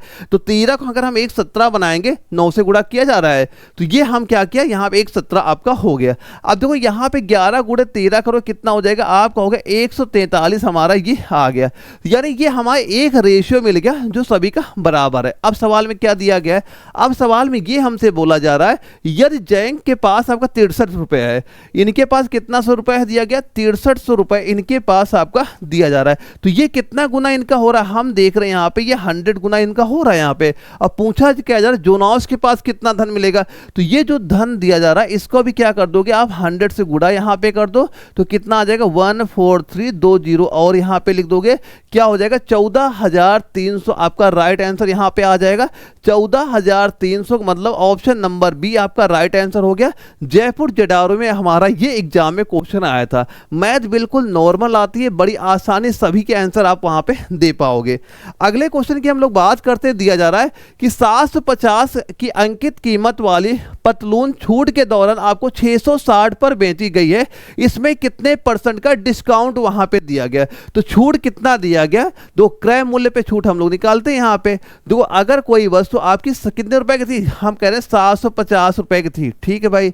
अब ये बताओ कितने रुपए डिस्काउंट हो रहा है यहाँ पे, कितना रुपए का डिफरेंट यहाँ देखने मिल रहा है, हम कह रहे हैं 90 रुपए की छूट मिली, ये क्रय मूल्य में ही छूट यहाँ पे दी गई। आप यहाँ पे 90 रख दोगे, गुड़े क्या कर दिए आप, गुड़े यहाँ पे कितना कर दोगे 100 से गुड़ा कर दोगे, परसेंटेज निकल के आ जाएगा। इसे सॉल्व करो कितना हो गया, 0 से 0 काटा, 25 या 75 किया, 25 चौके 100 किया, 3 तरक का 9 किया, 3 गुड़े 4 किया, कितना हो गया 12% आपका राइट आंसर हो गया। तो कितना डिस्काउंट हमें दिया गया, हम कहेंगे 12% का हमें डिस्काउंट यहां पे दिया जा रहा है। तो ऑप्शन नंबर ए इस क्वेश्चन का सीधा सीधा राइट आंसर हमारा यहां पे आपका हो जाता है। अगला क्वेश्चन देखते हैं क्या दिया जा गया है। एक व्यक्ति ने प्रतिवर्ष 5% की दर से चक्रवृद्धि ब्याज पे आपका 80,000 की राशि का निवेश वहां पे किया। अगर संचित ब्याज आपका 8200 रुपए है तो वर्षों में समय अवधि बताओ कितनी यहाँ पे हो जाती है। दो ये भी सवाल कई तरीके से आपके लग सकते हैं। एक तो आप इसको फार्मूला से हम लगा सकते हैं, फार्मूला से भी वहां पे लगा सकते हैं, या फिर आप ये करिए जो 5% लिखा 5% का हम लोग क्या लिख सकते हैं, इसको हम 5/100 करोगे यानी कितने बार जाएगा, यानी 1/20 यहाँ पे आ गया। यानी हम एक नीचे ऐसी संख्या बनाए कि जो और 20 और 21 का कोई संख्या वर्ग में हम इसको ले आए वहां पे, तो जितने बार वर्ग होगा हम कहेंगे 2 साल, घन हुआ हम कहेंगे 3 साल, अगर मान लो घात 4 होगी हम कहेंगे 4 साल। यहाँ पे देखो यहाँ पे क्या हुआ, हम यहाँ पे लिखते मूलधन लिख देते, इधर हमने लिख दिया मिश्र धन यहाँ पे, ठीक है। देखो मूलधन क्या दिया जा रहा है कि 80,000 पे, मूलधन क्या दिया जा रहा है, हम यहाँ बता रहे हैं 80,000 आपका दिया गया है, 80,000। अब मिश्र धन कितना हो जाएगा, अगर ये आपका ब्याज हो गया और ये हमारा मूलधन था, तो मिश्र धन जो एक क्या होता है हमारा मिश्र धन यहाँ पे हो जाता है। तो मिश्र धन कितना हो जाएगा, इस 80,000 में आप ये 8,200 और यहाँ पे जोड़ दो, क्या हो जाएगा, इसे आप यहाँ पे जोड़ें कितना हो जाएगा, ये हो जाएगा 88,200 रुपए हमारा यहाँ पे हो गया। ठीक है, अभी मैंने क्या कहा, अब इन संख्याओं को आपको इस रूप में वहां पे बनाना है। कैसे बनाओगे, सीधा सीधा हमने क्या किया, ये 2 जीरो हमने सीधा सीधा यहाँ पे काट दिए। अब क्या करो, 2 से काटो कितना हुआ, ये हो गया आपका 400 हो गया, 2 से काटा ये कितना 4 बार जाएगा, 4 बार जाएगा, 1 बार जाएगा। अब देखो हमने क्या कहा, आपको बनाना है 20 और 21, या तो वर्ग बन जाए या घन बन जाए। अगर यहाँ पे ये देखो, यहाँ पे हम देख रहे हैं 20 का वर्ग कितना होता है, 400 ही होता है। अगर ये वर्ग बना तो आप क्या बताओगे, समय कितना हो जाएगा, 2 साल हो जाएगा, क्योंकि 21 का भी वर्ग करोगे तो ये 441 ही यहाँ पे आपका निकल के आएगा। अगर यहाँ पे ये क्यूब बन जाता, तो क्यूब बनता, हम वर्षों की संख्या क्या बताते, तो आप बताते 3 वर्ष। अगर यहाँ पावर 4 हो जाती तो कितने वर्ष होते, हम कहते 4 वर्ष होते। ये सबसे आसान तरीका है ऐसे क्वेश्चन सॉल्व करने के, जहां पे आप इनके आंसर वहां पे निकाल सकते हैं। एक बार स्क्रीनशॉट ले लेना, बाद में ऐसे क्वेश्चन प्रैक्टिस जरूर आप करिएगा पेपर में, क्यों ये क्वेश्चन आते हैं थोड़े लेंदी जाते हैं और बच्चे वहां स्किप करते हैं, यानी छोड़ के वहां पे चले आते हैं। अगला क्वेश्चन दिया गया है, यहां से हमारे फिजिक्स क्वेश्चन स्टार्ट होते हैं। 5 क्वेश्चन हमारे फिजिक्स का भी पेपर में पूछा जाता है। इसमें सीधा सीधा पूछा गया, एक एथलीट है लॉन्च जंप से पहले दौड़ता है ताकि किसका लाभ मिले। जैसे कि आप देखोगे, अगर आप लंबी कूद की तैयारी वहां पे कर रहे हो तो आप क्या रीजन था, पहले दौड़ते हुए वहां पे आते हो, तो उसका रीजन भाई यही होता है जो हम लोग वहां पे दौड़ते हुए आ रहे थे, जो हमारी गतिज ऊर्जा है, ये जिससे होता नहीं, एक मान लो जड़त्व का नियम वहां पे होता है कि कोई वस्तु गतिमान है, गतिमान ही रहती है, अब विरामावस्था में ही बनी रहती है। तो इसी वजह से क्या होता है कि हमें ज़्यादा आगे वहाँ पे जा सके, इसी वजह से हम लोग क्या करते हैं, रनिंग वहाँ पे करते हैं। तो राइट आंसर क्या बताओगे, जड़त्व ऑफ मोशन, यानी हम इसका जड़त्व ऑफ मोशन आपका राइट आंसर यहाँ पे आपका हो जाता है। इससे क्या होता है, जो गतिकी होती है, गति का जो जड़त्व होता है, ये हमें आगे की ओर वहाँ धकेलता है, जिससे हम काफ़ी आगे तक वहाँ पे जाते हैं। इसी वजह से हम लोग क्या करें, रनिंग करता हुआ व्यक्ति वहाँ पे आता है हाई जंप में, या चाहे लॉन्ग जंप हो चाहे हाई जंप हो, इसीलिए आपको वहां पे आता है। तो क्या बता दिया, ऑप्शन ए इसका राइट आंसर यहां पे हो गया। अगला क्वेश्चन आता है, हीरे की चमक मुख्य रूप से किस कारण से वहां पे होती है। जो आपका हीरा होता है, जो चमकदार होता है, उसका रीजन आखिर क्या वहां पे होता है, कुल आंतरिक परावर्तन ऑफ लाइट, या आपका इंटरफेरेंस ऑफ लाइट, या आपका पोलराइजेशन ऑफ लाइट, या आपका रिफ्रैक्शन ऑफ लाइट। तो क्या बताओगे, इसका राइट आंसर क्या हो जाएगा आपका, सर हम तो क्या कहेंगे, आपका जो कुल आंतरिक परावर्तन ऑफ लाइट होता है, इसी की वजह से क्या होता है, हीरा चमकदार होता है। ऑप्शन ए आपका राइट आंसर यहां पे हो जाता है। अब ये भी क्वेश्चन आपके पेपर में पूछा जाता है कि हीरे का अपवर्तनांक बताओ कितना वहां पे होता है। तो अगर आपसे ये को भी क्वेश्चन पूछा गया, हीरे का अपवर्तनांक अगर पूछ लिया जाए, ये कितना होता है, ये बताओगे 2.42 आपका यहाँ पे होता है। कितना बताओगे, 2.42 हीरे का अपवर्तनांक भी हमारा यहाँ पे हो जाता है। दोस्तों काउंट करते चलना क्या स्कोर यहाँ पे हो रहा है, 35 क्वेश्चन तो कैसे भी करके आपको सही करने, पूरा सिलेबस में यहाँ पे रिवाइज का आपको करा दूंगा, और ऐसे ही क्वेश्चन भी आपके पेपर में वहाँ पे देखने को मिल जाएंगे। इसमें पूछा जा रहा है, 1 हॉर्स पावर में कितने वाट होते हैं। बिल्कुल नॉर्मल क्वेश्चन है, बस सीधा सीधा सवाल पढ़ोगे, आप इसका आंसर वहां पे दे दोगे। क्या बताओगे, 746 वाट होते हैं। हमने क्या कह दिया, ऑप्शन नंबर बी पे आप वहां टिक करके वहां पे आप राइट आंसर यहां पे आपका हो जाता है। दोस्तों यहां पे एक टॉपिक आपका फिजिक्स में इकाइयां बहुत ज़्यादा पूछी जाती हैं, किसी न किसी की इकाई हमेशा आती है, तो इकाइयां वाला जो टॉपिक है अच्छे से तैयार कर लेना। जैसे कि मैं कुछ एग्जांपल आपको बताता हूं, जैसे आपसे क्या पूछेगा, अच्छा ये बताओ जो वाट होती है, वाट किसकी इकाई है, सीधा क्वेश्चन पूछेगा वाट किसकी इकाई होती है, तो क्या कहोगे, आप कहोगे शक्ति, शक्ति यानी पावर की इकाई होती है। या क्वेश्चन ये पूछेगा शक्ति इकाई क्या है, आप बताओगे वाट, हमारा राइट राइट आंसर हो गया। दूसरे नंबर पे याद करना, जैसे आपका जूल हो गया, ये एग्जाम में क्वेश्चन जो आपके मेन है इंपॉर्टेंट है, वो मैं आपको 2-3 यहाँ बता दे रहा हूँ कि कुछ भी अगर पूछा जाए उसके आंसर आप यहाँ पे दे लो। जूल किसका बताओगे? जूल में आप बताओगे चाहे ये ऊर्जा पूछ ले या कार्य की इकाई आपकी यहाँ पे हो जाती है। इसके बाद एक दोस्तों यहाँ पे नोट करना इंपॉर्टेंट, न्यूटन यहाँ पे हो जाता है। इसमें क्या याद करोगे? बल्क याद करोगे। बल्क की इकाई क्या है? आप क्या कहोगे? बल्क की इकाई न्यूटन यहाँ पे हो गई। इसके बाद एक यहाँ पे नोट करना, जैसे आपका एम्पियर हो गया। एम्पियर किसकी हो जाएगी? आप बताओगे विद्युत धारा की। किसकी बता दोगे? विद्युत धारा की इकाई यहाँ पे हो जाती है। या फिर एक अगर आपसे ये पूछा कि जो आपका ओल्ट होता है, ओल्ट में किसका नाम बताओगे? ओल्ट में दोस्तों आप बताओ किसका? विद्युत विभवांतर, विभवांतर ये नाम आप बता दोगे। इसके बाद दोस्तों जैसे आपका ओम हो गया, अगर आपसे पूछा जाए ओम, ओम में क्या बताओगे? जैसे ये विद्युत प्रतिरोध, विद्युत प्रतिरोध यहाँ पे लिख लेना। सीधा सीधा क्वेश्चन पूछेगा विद्युत प्रतिरोध कि ये बताओ विद्युत प्रतिरोध की इकाई क्या है? आप क्या कहोगे? ओम कह दोगे। या फिर दोस्तों जैसे आपका एक पास्कल हो गया, पास्कल किसकी इकाई बता दोगे? ये हो जाएगी दोस्तों आपका दाब, दाब को बता दोगे। या फिर दोस्तों जैसे आपका हर्ट्ज होता है, ये किसकी इकाई बताओगे? हर्ट्ज हो यहाँ पे, तो यहाँ बताओ किसकी? आवृत्ति की। किसकी बता दोगे यहाँ पे? आप आवृत्ति की यहाँ बता देना। जैसे एक आपका हो गया कूलाम, ये बताओ कूलाम जो आपका होता है किसकी इकाई यहाँ पे हो जाएगी? तो किसका बताओगे यहाँ पे? राइट आंसर विद्युत आवेश का। किसका बता दोगे? विद्युत आवेश का यहाँ बता दोगे। ये सारे याद करना, ऐसे चीजें याद करना, क्योंकि ये एग्जाम में क्वेश्चन बनते क्वेश्चन यहाँ से, अगर ये तैयार कर लोगे तभी एग्जाम अपना क्लियर वहां पे कर पाओगे।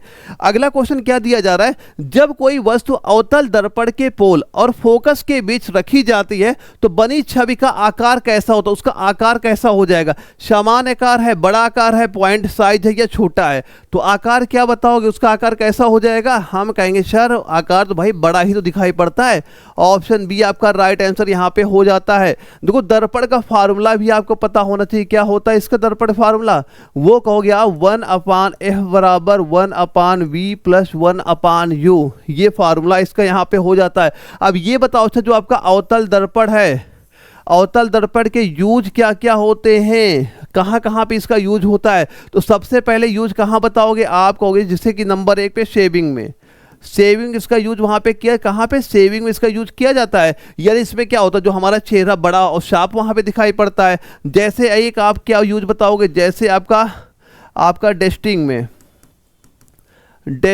आप क्या बताओगे यहाँ पे? डेंटिस्ट में लिख लेना। दूसरे नंबर पे क्या हो जाएगा हमारा? 2 सेकेंड नंबर आप यहाँ पे नोट करेंगे डेंटिस्ट। डेंटिस्ट जो आपके दांतों के डॉक्टर होते हैं वो भी इसका यूज वहाँ पे करते हैं। और एक आपका देखो ये याद करना, जैसे आपका जो टार्च होता है, टार्च में भी इसका यूज होता है। या फिर आपका सर्च लाइट लिख के वहाँ क्वेश्चन पूछा जा सकता है।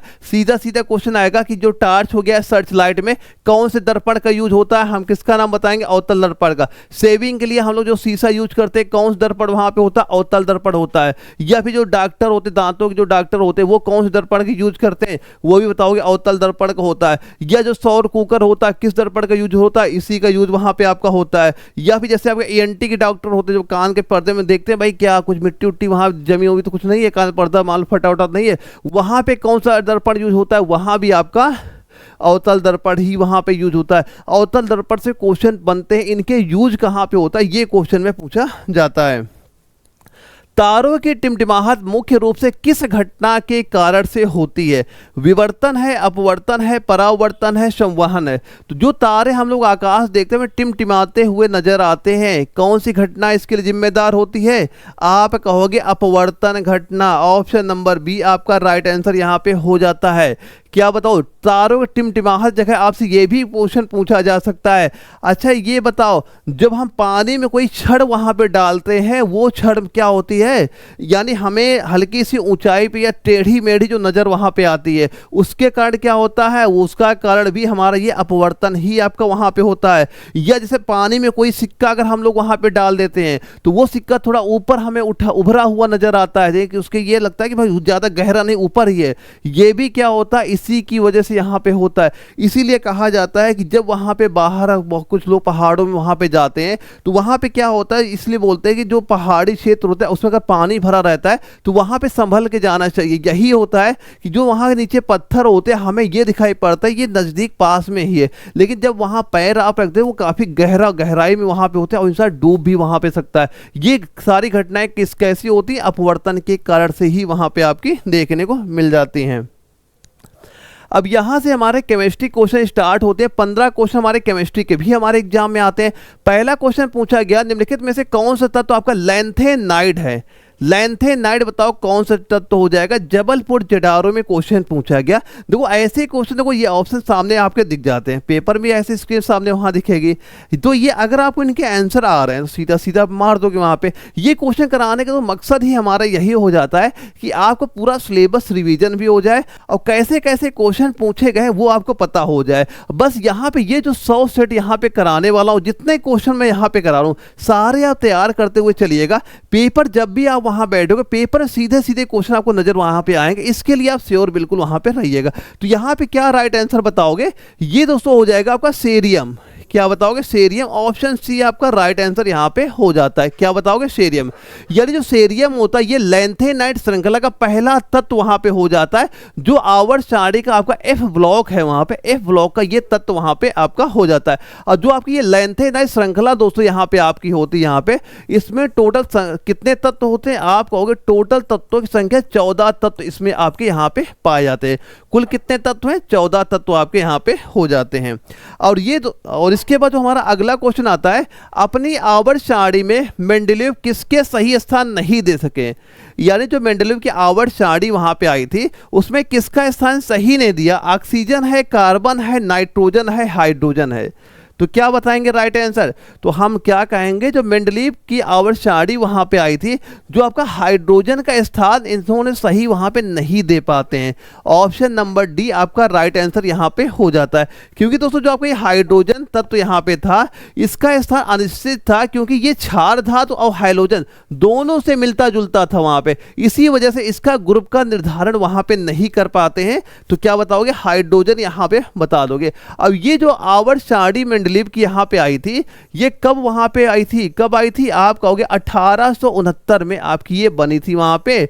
और कैसे बनी थी, जो तत्वों के परमाणु भार के अनुसार बनी थी। तत्वों के परमाणु भार के अनुसार ये भी क्वेश्चन आता है कि जो मेंडेलीव की आवर्त सारणी 1869 में बनी थी उनका क्रम क्या रखा गया था। तो क्या कहोगे, तत्वों के भार के क्रम में आपका वहां पे रखा गया था। और इसके बाद एक क्वेश्चन ये पूछा गया, निम्नलिखित में से किसके ऑक्टेन का नियम दिया। किसने आपका ऑक्टेन्स का नियम वहां पे दिया, बताओ। लाउजियर हो गया, मेंडेलीव हो गया, न्यूलैंड है, या आपके डोबे राइनर हो जाएंगे। तो ये बताओ आप, ये आपका ऑक्टेव्स का नियम किसने वहां पे आपका दिया, ये पूछा जा रहा है। तो ये नियम किसने दिया था, आप कहोगे सर हम तो कहेंगे न्यूलैंड ने दिया था। ऑप्शन नंबर सी आपका राइट आंसर यहाँ पे हो जाता है।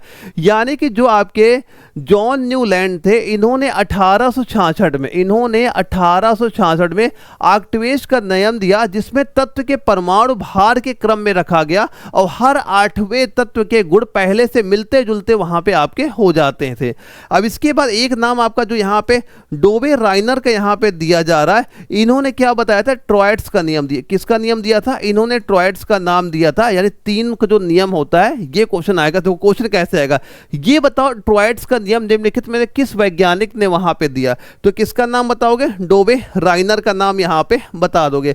वैसे एक यहाँ पे आपका जो यहाँ पे लाउजियर का नाम यहाँ पे दिया जा रहा है, ये क्या हो जाएगा, तत्व का वर्गीकरण का प्रारंभ किया। क्या बताओगे, तत्व क्या बता दोगे यहाँ पे, तत्व वर्गीकरण का प्रारंभ इन्होंने ही वहां पे किया। इसका प्रारंभ इन्होंने ही वहां पे किया था। और मेंडेलीव को तो दोस्तों आपको पता ही है, इन्होंने कौन सा नियम दिया, आधुनिक सारणी। जो आपकी अब आधुनिक सारणी यहाँ पे चल रही, क्या बताओगे, आधुनिक सारणी, ये किसने वहां पे दिया था, ये दिया था मेंडेलीव ने दिया था। तो क्वेश्चन आया कि आधुनिक सारणी किसने दिया, किसका नाम बताओगे, मेंडेलीव का नाम बता दोगे। सिरके में प्रमुख रासायनिक पदार्थ क्या है? मैलिक एसिड है, एथेनोइक एसिड है, आपका सल्फ्यूरिक एसिड या फॉर्मिक एसिड है? क्या बताओगे यहाँ पे, क्या पूछा जा रहा है? सिरके में प्रमुख रासायनिक पदार्थ क्या वहाँ पे हो जाता है? तो सिरके में हमें भाई पता है ना क्या यहाँ पे होता है, हम बताएंगे एथेनोइक एसिड यहाँ पे हो जाएगा। ऑप्शन नंबर बी आपका राइट आंसर यहाँ पे हो जाता है। इसको हम कैसे लिख सकते हैं? इसको आप CH3COH ये आपका यहाँ पे हो जाए, क्या हो जाता है? ये एथेनोइक एसिड यहाँ पे आपका हो जाता है। ये जो मैलिक एसिड आपका दिया जा रहा है ये किस में होता है? सेब में होता है। अगर पूछा जाए जो सेब होता है उसमें कैसा एसिड होता है, हम क्या कहेंगे? मैलिक एसिड यहाँ पे हो जाता है। और जो फॉर्मिक एसिड दिया जा रहा है ये किस में होता है? आप कहोगे जो चींटी कभी काटती ना, वहाँ पे चींटी के काटने में, चींटी के काटने में जो हमें चींटी काटती है, हमें जो जलन महसूस होती है उसका रीजन क्या वहाँ पे होता है? वो फॉर्मिक एसिड ही उसका रीजन वहाँ पे आपका हो जाता है। सल्फ्यूरिक एसिड तो आपको पता ही होगा कहाँ पे यूज होता है इसका बैटरी में सल्फ्यूरिक एसिड का यूज वहाँ पे किया जाता है। तो ये कुछ एसिड हो जाते हैं जो हमें पता होना चाहिए कहाँ पे होते हैं, कहाँ पे इनके यूज वहाँ पे होते हैं। पटाखों का पटना किसका उदाहरण है? अवक्षेपण का, अपघटन का, दहन का, वाष्पीकरण का? जो पटाखे होते हैं उनका जो फटना होता है वो किसका उदाहरण होता है? भाई जाहिर सी बात है दहन ही तो हमारा होगा। ऑप्शन सी आपका राइट आंसर यहाँ पे हो जाता है। जो पटाखों में रसायन क्या वहाँ पे होते हैं? एक जो आपका KNO3 यहाँ पे होता है, क्या होता है? KNO3 होता है। ये क्या होता है, क्या ऐसा काम करता है? ये आपका ऑक्सीडाइजर का काम करता है। और जो सल्फर होता है ये किसका काम करता है? ईंधन काम करता है। और इसके बाद जो इसमें एल्यूमिनियम होता है इसकी वजह से क्या होता है? इसमें चमक वहाँ पे आपकी हो जाती है। तो इसी जो आपका पोटेशियम नाइट्रेट हो गया, सल्फर हो गया, जो चारकोल हो जाता है, इन्हीं से प्रतिक्रिया वहाँ पे होती है, पटाखा विस्फोट वहाँ पे आपका करता है। तो क्या बता दोगे? दहन। ऑप्शन नंबर सी हमारा राइट आंसर यहाँ पे हो जाता है।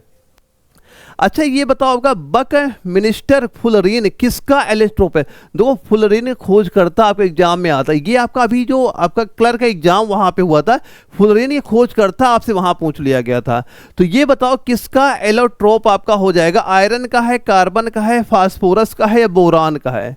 तो किसका बताओगे, किसका हो जाएगा? भाई पूरा सिलेबस रिवीजन यहाँ पे आपको हो रहा है। ऐसे सिलेबस अपना रिवीजन करते चलिए, जब आपका एग्जाम लगेगा क्वेश्चन सीधे सीधे आपके पेपर वहाँ पे दिखेंगे। तो हम क्या कहेंगे? कार्बन का नाम बताएंगे। ऑप्शन नंबर बी आपका राइट आंसर यहाँ पे हो जाता है। दोस्तों जो आपका ये कार्बन होता है, क्या होता है आपका? जो आपका कार्बन यहाँ पे हो गया, इसके अगर ये बात किया जाए एलोट्रोप कौन कौन से यहाँ पे होते हैं, तो पहला तो आपका एक जैसे आपका हीरा हो गया, हीरा भी इसी में आपका हो जाता है। हीरे के बाद दोस्तों जैसे आपका ग्रेफाइट हो गया, क्या हो गया? ग्रेफाइट भी इसी में आ जाता है। या फिर दोस्तों आपको जैसे ग्राफीन हो गया, क्या हो गया? अगला क्या नाम बता दिया आपने? ग्राफीन का नाम आपने यहाँ पे बता दिया। और इसके बाद एक और नाम यहाँ पे नोट कर लेना, क्या? Carbon nano. कार्बन नैनो यहाँ लिख लेना, क्या हो जाए? Carbon nano tubes, carbon nano tubes, ये सारे आपके यहाँ पे हो जाते हैं। अब दोस्तों ये अभी मैंने बताया था फुलरीन ये खोज करता, मैंने बताया था जो एग्जाम में क्वेश्चन आपके पूछा गया था। अगर इसके ये क्वेश्चन पूछा जाए फ्लोरीन की खोज किसने वहाँ पे की थी, कौन से वैज्ञानिक ने, तो वैज्ञानिक का नाम यहाँ पे नोट करना, क्या? रिचर्ड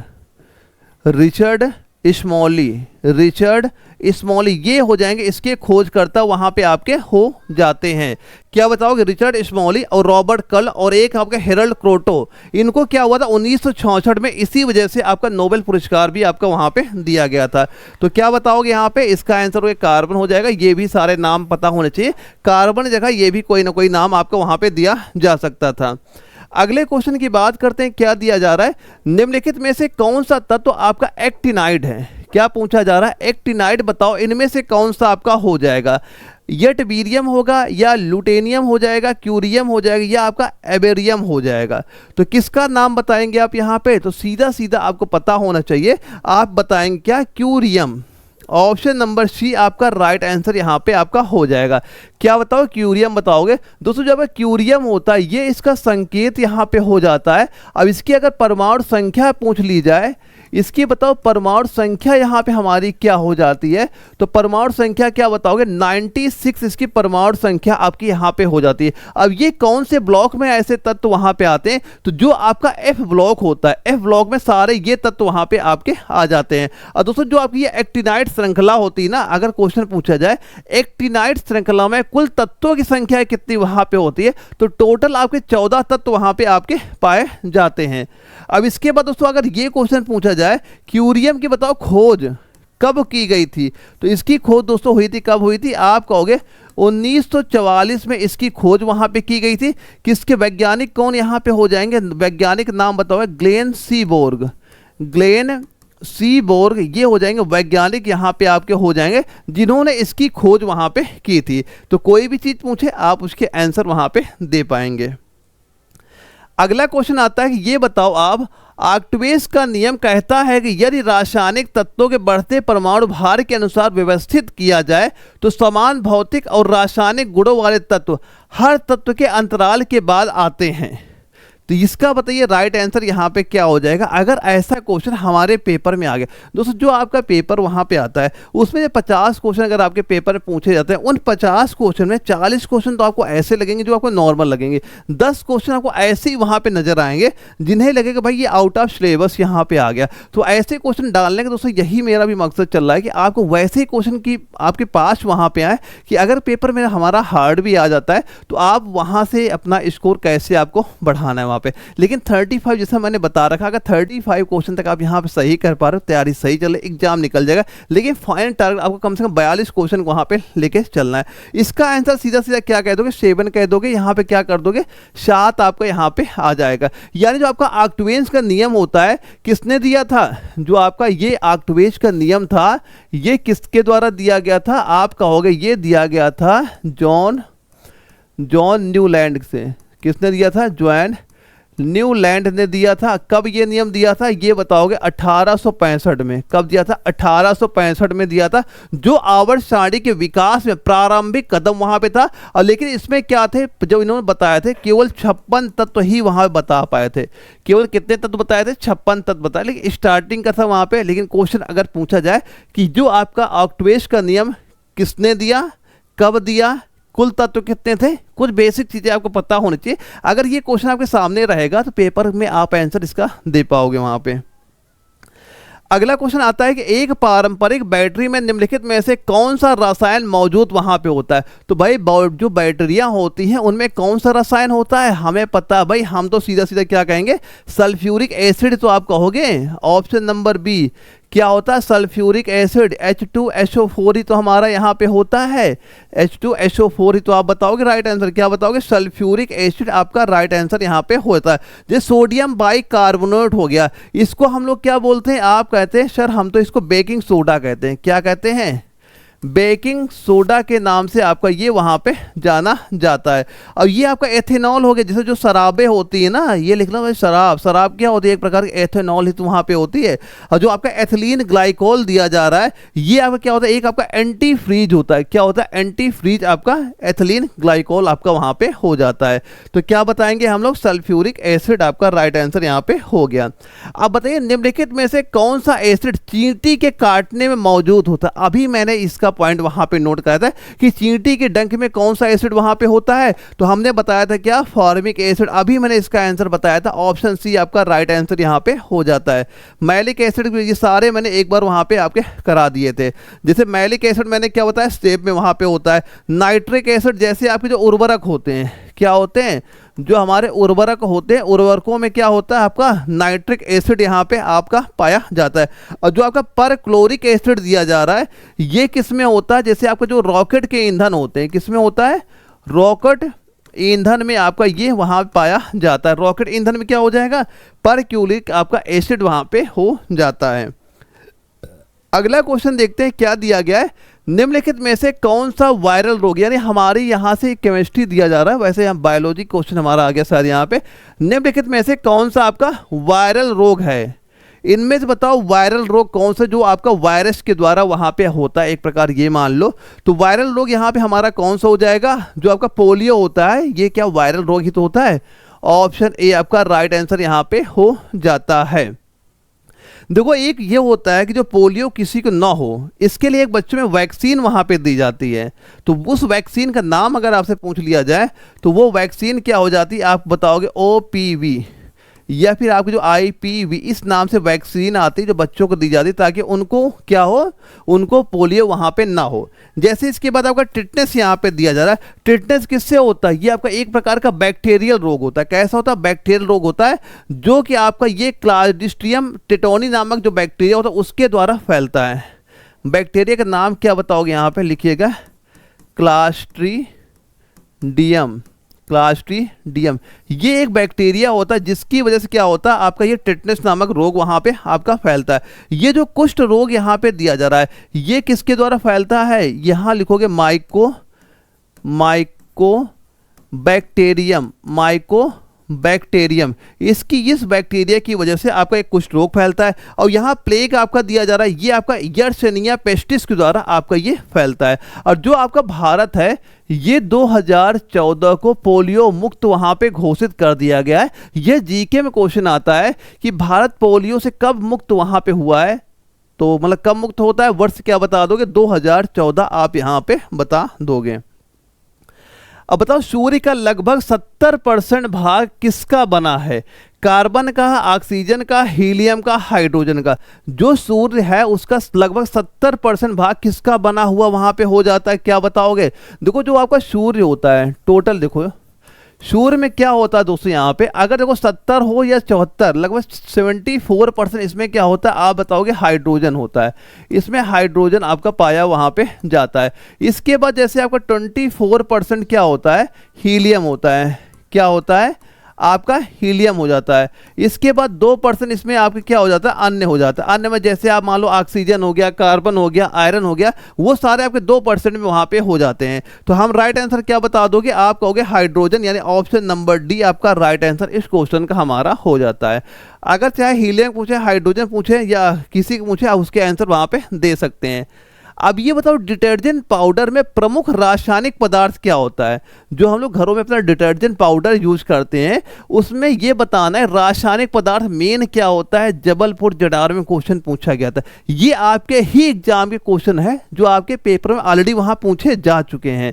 तो इसका आंसर आप क्या कहोगे यहाँ पे, तो जो आपके ये डिटर्जेंट पाउडर यहाँ पे होते हैं इसमें क्या होता है, सोडियम कार्बोनेट आपके यहाँ पे होते हैं। क्या, sodium carbonate. Option number C आपका राइट आंसर यहाँ पे हो जाता है। क्या होता है, सोडियम कार्बोनेट Na2CO3 आपका होता है, जो क्या होता है डिटर्जेंट में पानी सॉफ्टनर के रूप में आपका वहां पे कार्य करता है। और इसमें कैसा, जो आपके कैल्शियम मैग्नीशियम आयन में आपका बांधता है, जो आप कैल्शियम मैग्नीशियम के जो आयन होते हैं उसके रूप में आपका बांधता है। तो क्या हम लोग बता दिए, सोडियम कार्बोनेट आपका राइट आंसर यहाँ पे हो गया। अच्छा ये बताओ नाइट्रस ऑक्साइड किसका रासायनिक नाम है। जो आपका नाइट्रस ऑक्साइड है किसका रासायनिक नाम है, अग्निशामक का, मच्छर भगाने वाला, आंसू गैस का या हंसाने वाली गैस है, किसका नाम यहाँ पे हो जाएगा, किसका नाम बताओगे आप यहाँ पे, तो हम कहेंगे हंसाने वाली गैस को हम लोग क्या कहते हैं, नाइट्रस ऑक्साइड के नाम से ही तो आपका जाना जाता है। जो आपका क्या होता है, कैसे लिखते हैं, N2O के रूप में हम लोग यहाँ पे निकालते हैं। इसको आपको लाफिंग गैस के नाम से भी आपसे एग्जाम में क्वेश्चन पूछ सकता है कि ये बताओ जो आपकी लाफिंग गैस है उसको हम लोग क्या कहेंगे, आप कहोगे नाइट्रस ऑक्साइड कहा जाता है। फार्मूला क्या होता है, फार्मूला आप यहाँ पे याद कर लोगे। और इसको क्या कहते हैं, हंसाने वाली गैस कहा जाता है, ये तो आपको पता ही वहां पे हो गया। तो ये सारे नाइट्रस ऑक्साइड से आपके वहां पे क्वेश्चन वहां पे हो जाते हैं, क्या चीज आपसे पूछी जा सकती है। अच्छा ये बताओ पृथ्वी की परत में सबसे अधिक प्रचुर तत्व कौन सा है, सिलिकॉन है, ऑक्सीजन है, हाइड्रोजन, आयरन है। यह पृथ्वी की जो परत है उसमें सबसे अधिक मात्रा में क्या चीज वहां पाई जाती है। तो अगर एग्जाम में क्वेश्चन आया तो क्या बताएंगे हम लोग, तो मात्रा, ये क्वेश्चन जैसे आपको जबलपुर जडारो में वहां पूछा गया था। तो पृथ्वी की परत में सबसे अधिक प्रचुर तत्व कौन सा हो जाएगा, आप क्या कहोगे, ऑक्सीजन। क्या कह दिया, ऑक्सीजन। कितनी मात्रा है इसकी, 46.6% हो जाती है। इसके बाद जैसे आपका सिलिकॉन हो गया, अगर सिलिकॉन का हमसे पूछ लिया जाता है, सिलिकॉन की मात्रा क्या बताओगे, ये हो जाती है दोस्तों आपके 27.7% पाई जाती है। ऐसे आपको यहाँ पे एल्यूमिनियम भी पाई जाती है, ये कितनी होती है, 8.1% हो जाती है। और आपका जैसे आयरन होता है, आयरन की भी मात्रा वहाँ पाई जाती है, कितनी, 5% पाई जाती है। और जैसे आपको जो कैल्शियम हो गया, क्या कहोगे, कैल्शियम। कैल्शियम कितनी मात्रा पाई जाती है, आप कहोगे 3.6% ये मात्रा वहां पाई जाती है। यानी जो पृथ्वी की परत है ना, पृथ्वी की परत में ये सारे तत्व वहां पाए जाते हैं। और इसमें सबसे ज्यादा मात्रा किसकी है, हम कह रहे हैं ऑक्सीजन की मात्रा सबसे ज्यादा कितनी है, 46.6% ऑक्सीजन की मात्रा हमारी यहाँ पे हो जाती है। तो क्या बता दोगे राइट आंसर, आप कहोगे ऑक्सीजन। ऑप्शन नंबर बी इस क्वेश्चन का राइट आंसर हमारा यहाँ पे हो जाता है। अगला क्वेश्चन हमारा आता है बायोलॉजी का। यहाँ से 15 क्वेश्चन हमारे बायोलॉजी के स्टार्ट होते हैं। पहला क्वेश्चन आया है, एक वयस्क इंसान में कितने कैनाइन दांत, किसका पूछा गया, जो हमारे कैनाइन दांत होते हैं उनकी संख्या बताओ क्या होती है, उनकी संख्या बताओ यहाँ पे क्या होती है। दोस्तों यहाँ पे होता क्या है, जो टोटल आपके 32 दांत यहाँ पे हमारे होते हैं, इसमें क्या होता है, जो आपके स्थायी दांतों की संख्या कितनी है, क्वेश्चन आया कि स्थायी दांतों की संख्या कितनी, हमने कहा 32 हमारी हो जाती है। अब इसमें दोस्तों क्या होता है, आपके 8 दांत क्या होते हैं, इनसाइजर होते हैं, इनसाइजर हो गए, 8 हो गए। इसके बाद दोस्तों आपके जो 4 होते हैं कैसे होते हैं, कैनाइन, 4 क्या हो गए, आपने कहा कैनाइन यहाँ पे हो गए। इसके बाद 8 दांत कैसे होते हैं, आप कहोगे प्री मोलर, क्या हो जाएंगे, प्री मोलर यहाँ पे हो जाते हैं। अब 12 दांत कैसे होते हैं, 12 कहोगे आपके मोलर यहाँ पे आपके होते हैं। ये सारे काउंट जब करोगे कितने हो जाते हैं, 32 दांत हमारे यहाँ पे टोटल आपके यहाँ पे हो जाते हैं। और दोस्तों जो ये कैनाइन दांत होते हैं ना, ये आपके कुत्ते जैसे दांत भी इनको कहा जाता है, जो इंसाइजर के बिल्कुल बगल में स्थित वहाँ पे होते हैं और जो मांसाहारी जानवरों की तरह कार्य करते हैं। जैसे कुछ लोग मांस वहाँ पे खाते हैं, तो जो मांस आप फाड़ते हैं, जो मांस आप नोचते हैं वहाँ पे आपके जो ये कैनाइन दांत होते हैं ना, यही वहाँ पे काम आपके वहाँ पे आते हैं। अब एक क्वेश्चन ये भी पूछा जाता है कि जो दूध के दांत होते हैं उनकी संख्या अगर कभी आपसे पूछी जाए, तो दूध के दांत की संख्या कितनी होती है, जो बच्चों में पहले होते, जो सब में वहां पे होते कि बाद में टूट जाते हैं वहां पे, जिनको हम लोग दूध के दांत वहां बोलते हैं, उनकी संख्या टोटल कितनी होगी, आप कहोगे 20 दांत वहां पे उनके होते हैं। अगर एक ये भी नोट कर लेना कि जो मानव दांत का सूत्र एग्जाम में क्वेश्चन बनता है, मानव दांत जो होते हैं इनका सूत्र हमारे एग्जाम में क्वेश्चन आता है, वो क्या होता है, 2 1 2 3। ये फार्मूला लिख लेना, ये एक फार्मूला होता है, जो हमारे दांत वहां पे होते हैं उनका ये आपको पूरा फार्मूला होता है। इसी फार्मूला के हिसाब से आपके सारे दांत वहां पे होते हैं, तो ये फार्मूला आपको पता वहां पे होना चाहिए। और जो कैनाइन दांत होते हैं ना, सबसे मजबूत भी वहां पे कैनाइन दांत ही आपके वहां पे होते हैं। बताइए निम्नलिखित में से दुनिया की सबसे छोटी पक्षी कौन है, सबसे छोटा पक्षी कौन है दुनिया का, तो उस पक्षी का नाम अगर पूछा जाए, जैसे कि आपका लखनऊ रिलेशन भर्ती में एग्जाम जब क्वेश्चन पूछा गया था वहां पे, तो दुनिया का सबसे छोटा पक्षी हो जाता हमिंग बर्ड हो जाता, क्या, हमिंग बर्ड। ऑप्शन डी आपका राइट आंसर यहाँ पे हो जाता है। अगर इसकी लंबाई की बात की जाए, लंबाई क्या हो जाएगी, 5 से लेकर 6 सेंटीमीटर इसकी लंबाई होती है। अगर वेट की बात करें तो ये 1.5 से लेकर 2 ग्राम इसका वेट दोस्तों आपका वहां पे हो जाता है। अगर क्वेश्चन ये पूछा जाता है सबसे बड़ा पक्षी कौन सा होता है, तो सबसे बड़ा क्या बताओगे, शुतुरमुर्ग का नाम बताओगे। सबसे छोटा पूछा गया हमिंग बर्ड का नाम आप बताओगे। सारी चीजें आपको तैयार वहां पे होनी चाहिए। अगला क्वेश्चन बताइए राइट आंसर क्या हो जाएगा इसका, बताइए राइट आंसर क्या हो जाएगा। छोटी माता के लिए पहला वैक्सीन किसने खोजा, जो एक बीमारी है छोटी माता, जहां शरीर छोटे दाने वहां पे निकल आते हैं, ये चीज पूछी जा रही, पहला वैक्सीन किसने वहां पे खोजा। वैज्ञानिक का नाम आपसे पूछा जा रहा है, तो वैज्ञानिक का नाम क्या बता दोगे आप कहोगे सर हम बताएंगे एडवर्ड जेनर का। ऑप्शन नंबर डी आपका राइट आंसर यहाँ पे हो जाता है, क्या बताओगे, एडवर्ड जेनर का। और कुछ यहाँ पे इंपॉर्टेंट नाम दिए जा रहे हैं, उनके भी देख लीजिए। लुई पास्चर का नाम यहाँ पे दिया जा रहा है। इन्होंने क्या बताया था, जो रेबीज का वैक्सीन था, किसका, रेबीज वैक्सीन, रेबीज वैक्सीन यहाँ पे आप लिख लीजिएगा। इंपॉर्टेंट यहाँ पे आपका हो जाता है, क्योंकि यहाँ भी एग्जाम में क्वेश्चन ये आता है। जैसे एक नाम आपको जॉन हंटर का दिया जा रहा है, इनको क्या जानते हैं, इनको हम लोग शल्य चिकित्सा के रूप में, शल्य चिकित्सा के रूप में आपको इनका जाना जाता है। तो फिलहाल हम लोग बात करें जो छोटी माता की वैक्सीन है, इसकी खोज कब वहां पे की गई थी, तो आप क्या कहोगे यहाँ पे, 1796 में कॉपर पॉक्स में स्मॉल पॉक्स वैक्सीन आपकी विकसित वहां पे कर दी थी। यानी जो आपके एडवर्ड जेनर यहाँ पे थे, ये बताओ वैक्सीन किसने वहां पे खोजी थी? 1796 ये वैक्सीन वहां पे आपकी खोज दी गई थी। और लुई पास्टर ने रेबीज की वैक्सीन की थी। और जॉन हंटर को हम लोग किस नाम से जानते हैं? शल्य चिकित्सा के नाम से आप यहाँ पे जानते हैं। इसके बाद अलेक्जेंडर फ्लेमिंग, ये भी आपके इंपॉर्टेंट हो जाते हैं।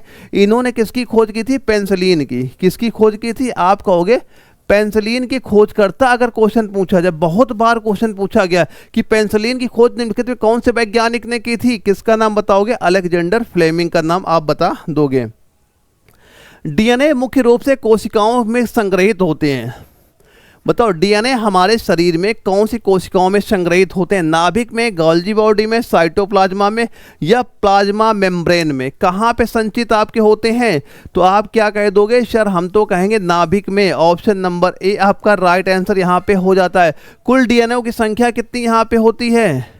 अगर पूछा जाए कितने डीएनए होते हैं, आप बताओगे 46 गुणसूत्र होते हैं। कितने गुणसूत्र होते हैं? आप कहोगे 46 गुणसूत्र यहाँ पे आपके हो जाते हैं। क्या बताओगे? 46 गुणसूत्र आपके यहाँ पे राइट आंसर यहाँ पे हो जाता है। एक और नोट कर लेना, एग्जाम में क्वेश्चन ये पूछा जाता है कि जो आपका डीएनए, क्या पूछा जाएगा? DNA double helix model, double helix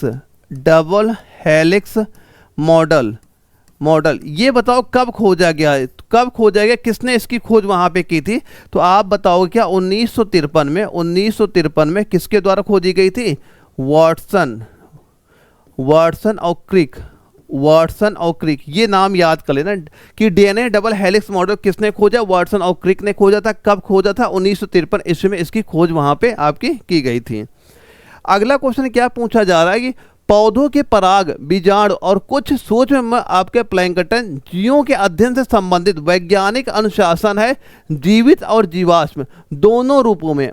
अब हमें ये बताना है इनमें से राइट आंसर क्या होगा, यानी यहाँ पे हम क्या चीज़ लिख सकते हैं जो इसमें हमारा मैच होगा। और दानापुर जडारों में ये क्वेश्चन आपका पूछा गया था आपके आर्मी नर्सिंग असिस्टेंट ट्रेड के एग्जाम में। तो यहाँ पे सीधा सीधा आप क्या कह दोगे? यहाँ पे हम कहेंगे क्या? पेलिनोलॉजी आपका हो जाएगा। ऑप्शन नंबर बी आपका राइट आंसर यहाँ पे आपका हो जाता है। इसके बाद जो और ऑप्शन हमारे यहाँ पे दिए जा रहे हैं, जैसे आपका एक दिया गया एथनोबॉटनी यहाँ पे दिया जा रहा है। इसमें क्या होता है? पौधे और मानव का संबंध के बारे में यहाँ बात होती है। अब इसके बाद दोस्तों आपका एक डेंड्रोलॉजी यहाँ पे दिया जा रहा है। ये क्या होता है? जो वृक्षों का अध्ययन वहाँ पे किया जाता है, इसके डेंड्रोलॉजी के अंतर्गत वहाँ पे होता है। एक आपका यहाँ पे दिया जा रहा है पैलियोबॉटनी यहाँ पे दिया जा रहा है। यहाँ पे जो आपके जीवाश्म पौधों के होते हैं उसके बारे में अध्ययन यहाँ पे आपका किया जाता है। अगले क्वेश्चन देखते हैं क्या दिया जा रहा है। रिकेट से किसकी कमी से जुड़ी बीमारी वहां पे होती है? तो जो आपको ये रिकेट्स होता है तो हमें पता है इसमें दिक्कत क्या आती है। जो हमारे पैर होते हैं वो क्या होते हैं? टेढ़े वहां पे हो जाते हैं। तो उसमें ये किससे जुड़ी बीमारी हो जाती है? तो आप क्या कहोगे? Vitamin D. किसकी वजह से? विटामिन डी की बीमारी यहाँ पे हो जाती है। ऑप्शन ए आपका राइट आंसर यहाँ पे हो जाता है। क्या कहोगे? रिकेट किसकी जुड़ी बीमारी हो जाएगी? आप कहोगे ऑप्शन नंबर ए आपका राइट आंसर यहाँ पे हो जाता है। और जैसे विटामिन ए की दिक्कत से क्या होती है? अगर शरीर में विटामिन ए की कमी होती है तो हम कहेंगे रतौंधी वाली दिक्कत होती है। बी से क्या होता है? बेरी नामक दिक्कत हो जाती है। विटामिन सी से क्या दिक्कत होती है? तो आपका स्कर्वी नामक दिक्कत वहाँ पे हो जाती है। तो ये कोई भी चीज़ पूछे आप उसके आंसर वहाँ पे दे सकते हैं वहाँ पे। अगला क्वेश्चन क्या दिया जा रहा है? पौधों की कोशिका भित्ति किसकी बनी होती है? जो पौधों में कोशिका भित्ति वहां पे होती है वो किससे बनी वहां पे होती है? ये चीज हमसे पूछी गई है। तो जो आपके पौधे होते हैं उनकी कोशिका भित्ति किसकी बनी होती है? आप क्या कह दोगे? आप कहोगे सर हम कहेंगे सेलुलोज की बनी। किसकी? सेलुलोज की।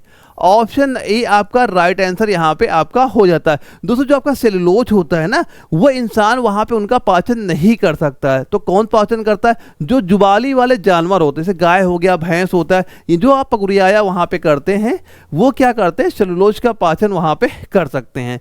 तो क्या बताओगे? पौधों की कोशिका भित्ति किसकी बनी होती है? हम कहेंगे सेलुलोज की बनती है। और इंसान सेलुलोज को पाचन वहाँ पे नहीं कर सकता। ये भी चीज़ पता होना चाहिए। कवकों के अध्ययन को क्या कहा जाता है? जो आपके कवक होते हैं, साइटोलॉजी कहोगे, मायोलॉजी कहोगे, माइकोलॉजी कहोगे या न्यूरोलॉजी कहोगे? क्या कहा जाता है? जो आपके कवकों का अध्ययन होता है उनको क्या कहा जाएगा? हम कहेंगे माइकोलॉजी। ऑप्शन नंबर सी आपका राइट आंसर यहाँ पे आपका हो जाता है। अब साइटोलॉजी में क्या होता है, कोशिकाओं का अध्ययन होता है। अगर क्वेश्चन पूछा गया कोशिकाओं का अध्ययन किसके अंतर्गत आता है, हम कहेंगे साइटोलॉजी के अंदर आ जाएगा। अब ये अगर क्वेश्चन पूछा गया, अगला एक हमारा जो दिया जा रहा है यहाँ पे, जैसे न्यूरोलॉजी भी है, मायोलॉजी यहाँ दिया जा रहा है। न्यूरोलॉजी में किसका अध्ययन होता है, जो हमारा तंत्रिका तंत्र वहाँ पे होता है, किसका अध्ययन होता है, न्यूरोलॉजी में यहाँ पे आपका हो जाता है। मायोलॉजी में क्या होता है, जो आपके मांसाहारी होते हैं उनका अध्ययन किसके, जो मांस होता है किसका, उसका अध्ययन किसके अंतर्गत आता है, आप कहोगे मायोलॉजी के अंतर्गत वहाँ पे आता है। तो ये सारी चीज़ें भी यहाँ पे पता होनी चाहिए। न्यूरोलॉजी आपका इंपॉर्टेंट यहाँ पे हो जाता है, जिसके अंतर्गत हम तंत्रिका जो तंत्र होता है उसका अध्ययन आपका वहाँ पे किया जाता है। ये आपका इंपॉर्टेंट हो जाता है, तंत्रिका तंत्र से आप ध्यान रखिएगा। अगला क्वेश्चन आता है कि हृदय की संकुंचन को क्या कहा जाता है। जो हृदय संकुंचन होता है, यानी जब हमारा जो हृदय होता है जो रक्त को पंप वहां पे करता है, ये चीज यहाँ पूछा जा रहा है कि हृदय की जो संकुंचन हमसे पूछा जा रहा है उसको क्या कहेंगे हम लोग। तो हृदय की संकुंचन को क्या कहा जाएगा, उसे हम लोग कहते हैं क्या, सिस्टोल कहते हैं। क्या, सिस्टोल। ऑप्शन ए आपका राइट आंसर यहाँ पे हो जाता है। देखा होगा जो इसका क्या होता है 120, आपने ये देखा होगा एम और एच जी लिखा रहता है, या फिर स्लैश करके आपका 80 80 MM HG ऐसे आपका लिखा रहता है। तो ये क्या होता है, आपका ये जो मात्रक होता है ये आपका सिस्टोलिक यहाँ पे हो जाता है। और ये क्या हो जाता है 80 क्या होता है आपका डायस्टोलिक यहाँ पे आपका हो जाता है। यानी ऊपरी रेडिंग को आपको क्या कहा जाता है, सिस्टोलिक, और जो आपके निचली रेडिंग वहाँ पे होती है उसको क्या कहते हैं, डायस्टोलिक आपका वहाँ पे कहा जाता है। तो सिस्टोलिक क्या हो जाएगा, आपका जो संकुंचन होता है उसे क्या कहते हैं, आपका सिस्टोलिक आपको वहाँ पे कहा जाता है। अब ये बताओ, एक वैक्सीन में रोग पैदा करने वाले सूक्ष्म जीव जैसा एजेंट होता है जो अक्सर कमजोर या मारे गए आपके माइक्रोब या उसके उत्पादों से बनता है। रेबीज वैक्सीन की खोज किस वैज्ञानिक ने वहां पे की थी, ये बताओ राइट आंसर इसका यहाँ पे क्या हो जाएगा। तो अभी मैंने बताया था रेबीज वाले में बता ही दिया था वहाँ पे कि रेबीज वैक्सीन की खोज किसने वहाँ पे की थी, लुई पाश्चर का नाम अभी मैंने आपको बताया था। ऑप्शन सी आपका राइट आंसर यहाँ पे हो जाता है। और लुई पाश्चर के बारे में एक नाम और आपको पता होना चाहिए, इनको आपका ये माइक्रोबायोलॉजी क्या बताओगे, माइक्रोबायोलॉजी का पिता कहा जाता है। अगर क्वेश्चन आया कि माइक्रोबायोलॉजी का पिता किसको कहा जाता है, लुई पाश्चर का नाम ही आपको यहाँ पता होना चाहिए। और जोनास सॉल्क में आप क्या जानोगे, इन्होंने जो आपका आईपीवी यानी जो आपके पोलियो वैक्सीन है, पोलियो वैक्सीन से ये संबंधित वहाँ पे आपके हो जाते हैं। इसके बाद एक दोस्तों यहाँ पे आपका नाम दिया गया अल्बर्ट सेबिन का, जो नाम दिया जा रहा है अल्बर्ट सेबिन का, इनको क्या जानोगे आप, ये आपके ओपी जो ये इनको जानोगे, ओपी पोलियो से इनको संबंधित वहाँ पे आप कर लीजिएगा, क्योंकि एग्जाम में क्वेश्चन यहाँ से आपके पूछे जाते हैं। दोस्तों जो आपको ये रेबीज होता है ना, रेबीज फैलता है किसकी वजह से, तो आप क्या कहोगे, कुत्ते के काटने की वजह से फैलता है। अगर इसका टीका सम टाइम पे ना लगाया जाए तो ये आपका जानलेवा भी आपके लिए वहाँ पे हो सकता है। तो क्या बता दोगे, आपका लुई पाश्चर आपका राइट आंसर यहाँ पे हो जाता है। अगला क्वेश्चन आता है, कौन सा तत्व पौधों में पानी और कैल्शियम के अवशोषण को बढ़ाता है।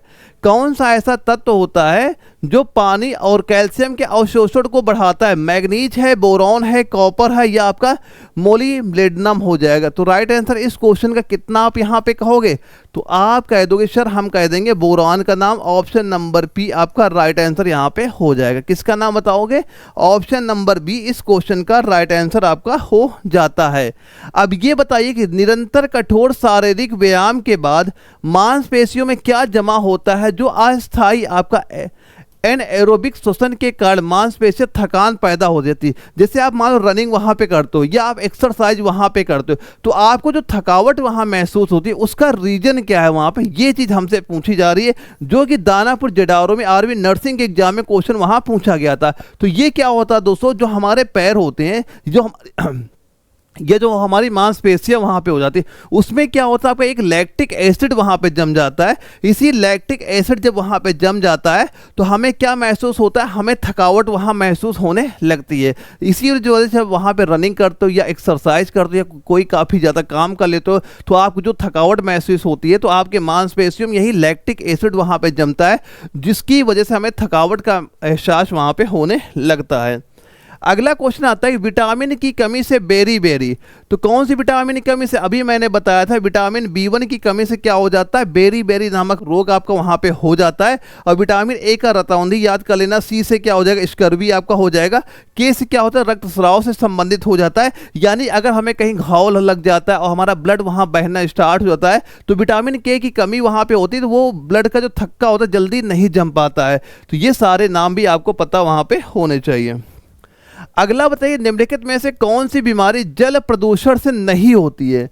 बता पूछा जा रहा है कि जल प्रदूषण से कौन सी बीमारी है नहीं होती है? हैजा है, टाइफाइड है, अस्थमा है या दस्त है? तो जल प्रदूषण से दोस्तों जो आपकी अस्थमा है ना, ये इससे नहीं होती है। देखो जल प्रदूषण से आपका हैजा भी होता है, टाइफाइड भी होता है, दस्त भी होता है, लेकिन अस्थमा इससे संबंधित वहां पे नहीं होता है। ये जो आपकी अस्थमा होती है मेन आपका वायु से संबंधित हो जाता है। अगर आपको मैं एलर्जी से यहाँ मान सकते हो, एलर्जी से संबंधित आपका वहां पे आपका हो जाता है। देखो जल प्रदूषण कौन सी बीमारी हो सकती है, जैसे आपका हैजा हो गया, टाइफाइड हो गया या फिर दस्त हो गया, ये सारे आपके जल प्रदूषण से वहां पे हो सकते हैं। देखो हैजा अगर देखो कैसे होता है, हैजा में मान लेना आपका विब्रियो कोलोरी वहां पे आ गया आपका तो क्या कर दोगे, हैजा वहां पे हो गया। फिलहाल इतना ही जानो आप यहाँ पे, हैजा, टाइफाइड, दस्त ये सारे किससे होते हैं, जल से होते हैं। और जो आपका ये अस्थमा यहाँ पे होता है ये मुख्य रूप से आपका वायु प्रदूषण, एलर्जी या आनुवांशिक कारणों से वहां पे होता है। तो क्या बता दोगे, आपका अस्थमा इसका राइट आंसर हमारा इस क्वेश्चन का यहाँ पे हो जाता है। अगला क्वेश्चन पूछा गया प्रकाश संश्लेषण के दौरान हरी पत्तियां सूर्य की ऊर्जा से कार्बन डाइऑक्साइड और पानी से क्या संश्लेषित करती हैं? क्या संश्लेषित करती है, ये यहाँ पे हमसे पूछा जा रहा है। फ्रुक्टोज है, ग्लूकोज है, सुक्रोज है या आपका गैलेक्टोज है?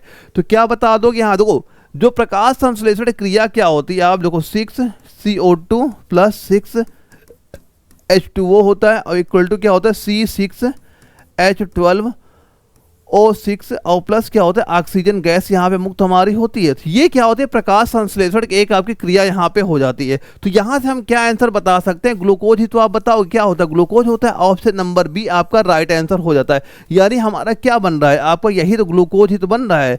तो आप क्या कह दोगे यहाँ पे, ग्लूकोज आपका राइट आंसर इस क्वेश्चन के यहाँ पे हो जाता है। तो ये आपका क्या, आपका एक रासायनिक समीकरण हो जाता है जो प्रकाश संश्लेषण का वहाँ पे होता है। क्या बनता है, ग्लूकोज आपका राइट आंसर यहाँ पे हो जाएगा। दोस्तों यहाँ पे हमें टोटल सारे क्वेश्चन हम लोगों ने यहाँ पे देख लिए। अब आप ये कमेंट बॉक्स में ये बताइएगा कि आपका स्कोर यहाँ पे कितना वहाँ पे हुआ है। अगर आपने 35 क्वेश्चन तक आपने सही कर लिए तो तैयारी बिल्कुल आपकी सही चल रही, बस इसे आप कंटिन्यू बनाए रखिएगा। जब आपका एग्जाम वहाँ पे लगेगा इसके बाहर कोई क्वेश्चन नहीं जाएंगे। और ये प्रॉपर सारे हैंडेड नोट्स में जो आपको दे रहा हूँ, जो स्क्रीन व्हाट्सअप नंबर शो कर रहा हूँ, मुझे व्हाट्सअप पर मैसेज कर दीजिएगा। जितने कंप्लीट नोट्स मैं अभी आपको प्रोवाइड करा दूंगा, बस एग्जाम के पहले एक बार ये तैयार जरूर कर लेना। अगर आपको एग्जाम इसी साल वहां पे क्वालिफाई करना है तो यहाँ पे डेली मैं वही प्रैक्टिस सेट कराऊंगा जहां मैं अपना पूरा सिलेबस एक बार रिवीजन भी कर लेंगे वहां पे, और कैसे कैसे क्वेश्चन हमारे पेपर में पूछेंगे वो सारे क्वेश्चन की प्रैक्टिस भी हमें वहां पे हो जाएगी। तो ओके, तो कल हम लोग फिर मिलेंगे 7 बजे एक अगले प्रैक्टिस सेट के साथ। तब तक के लिए जय हिंद।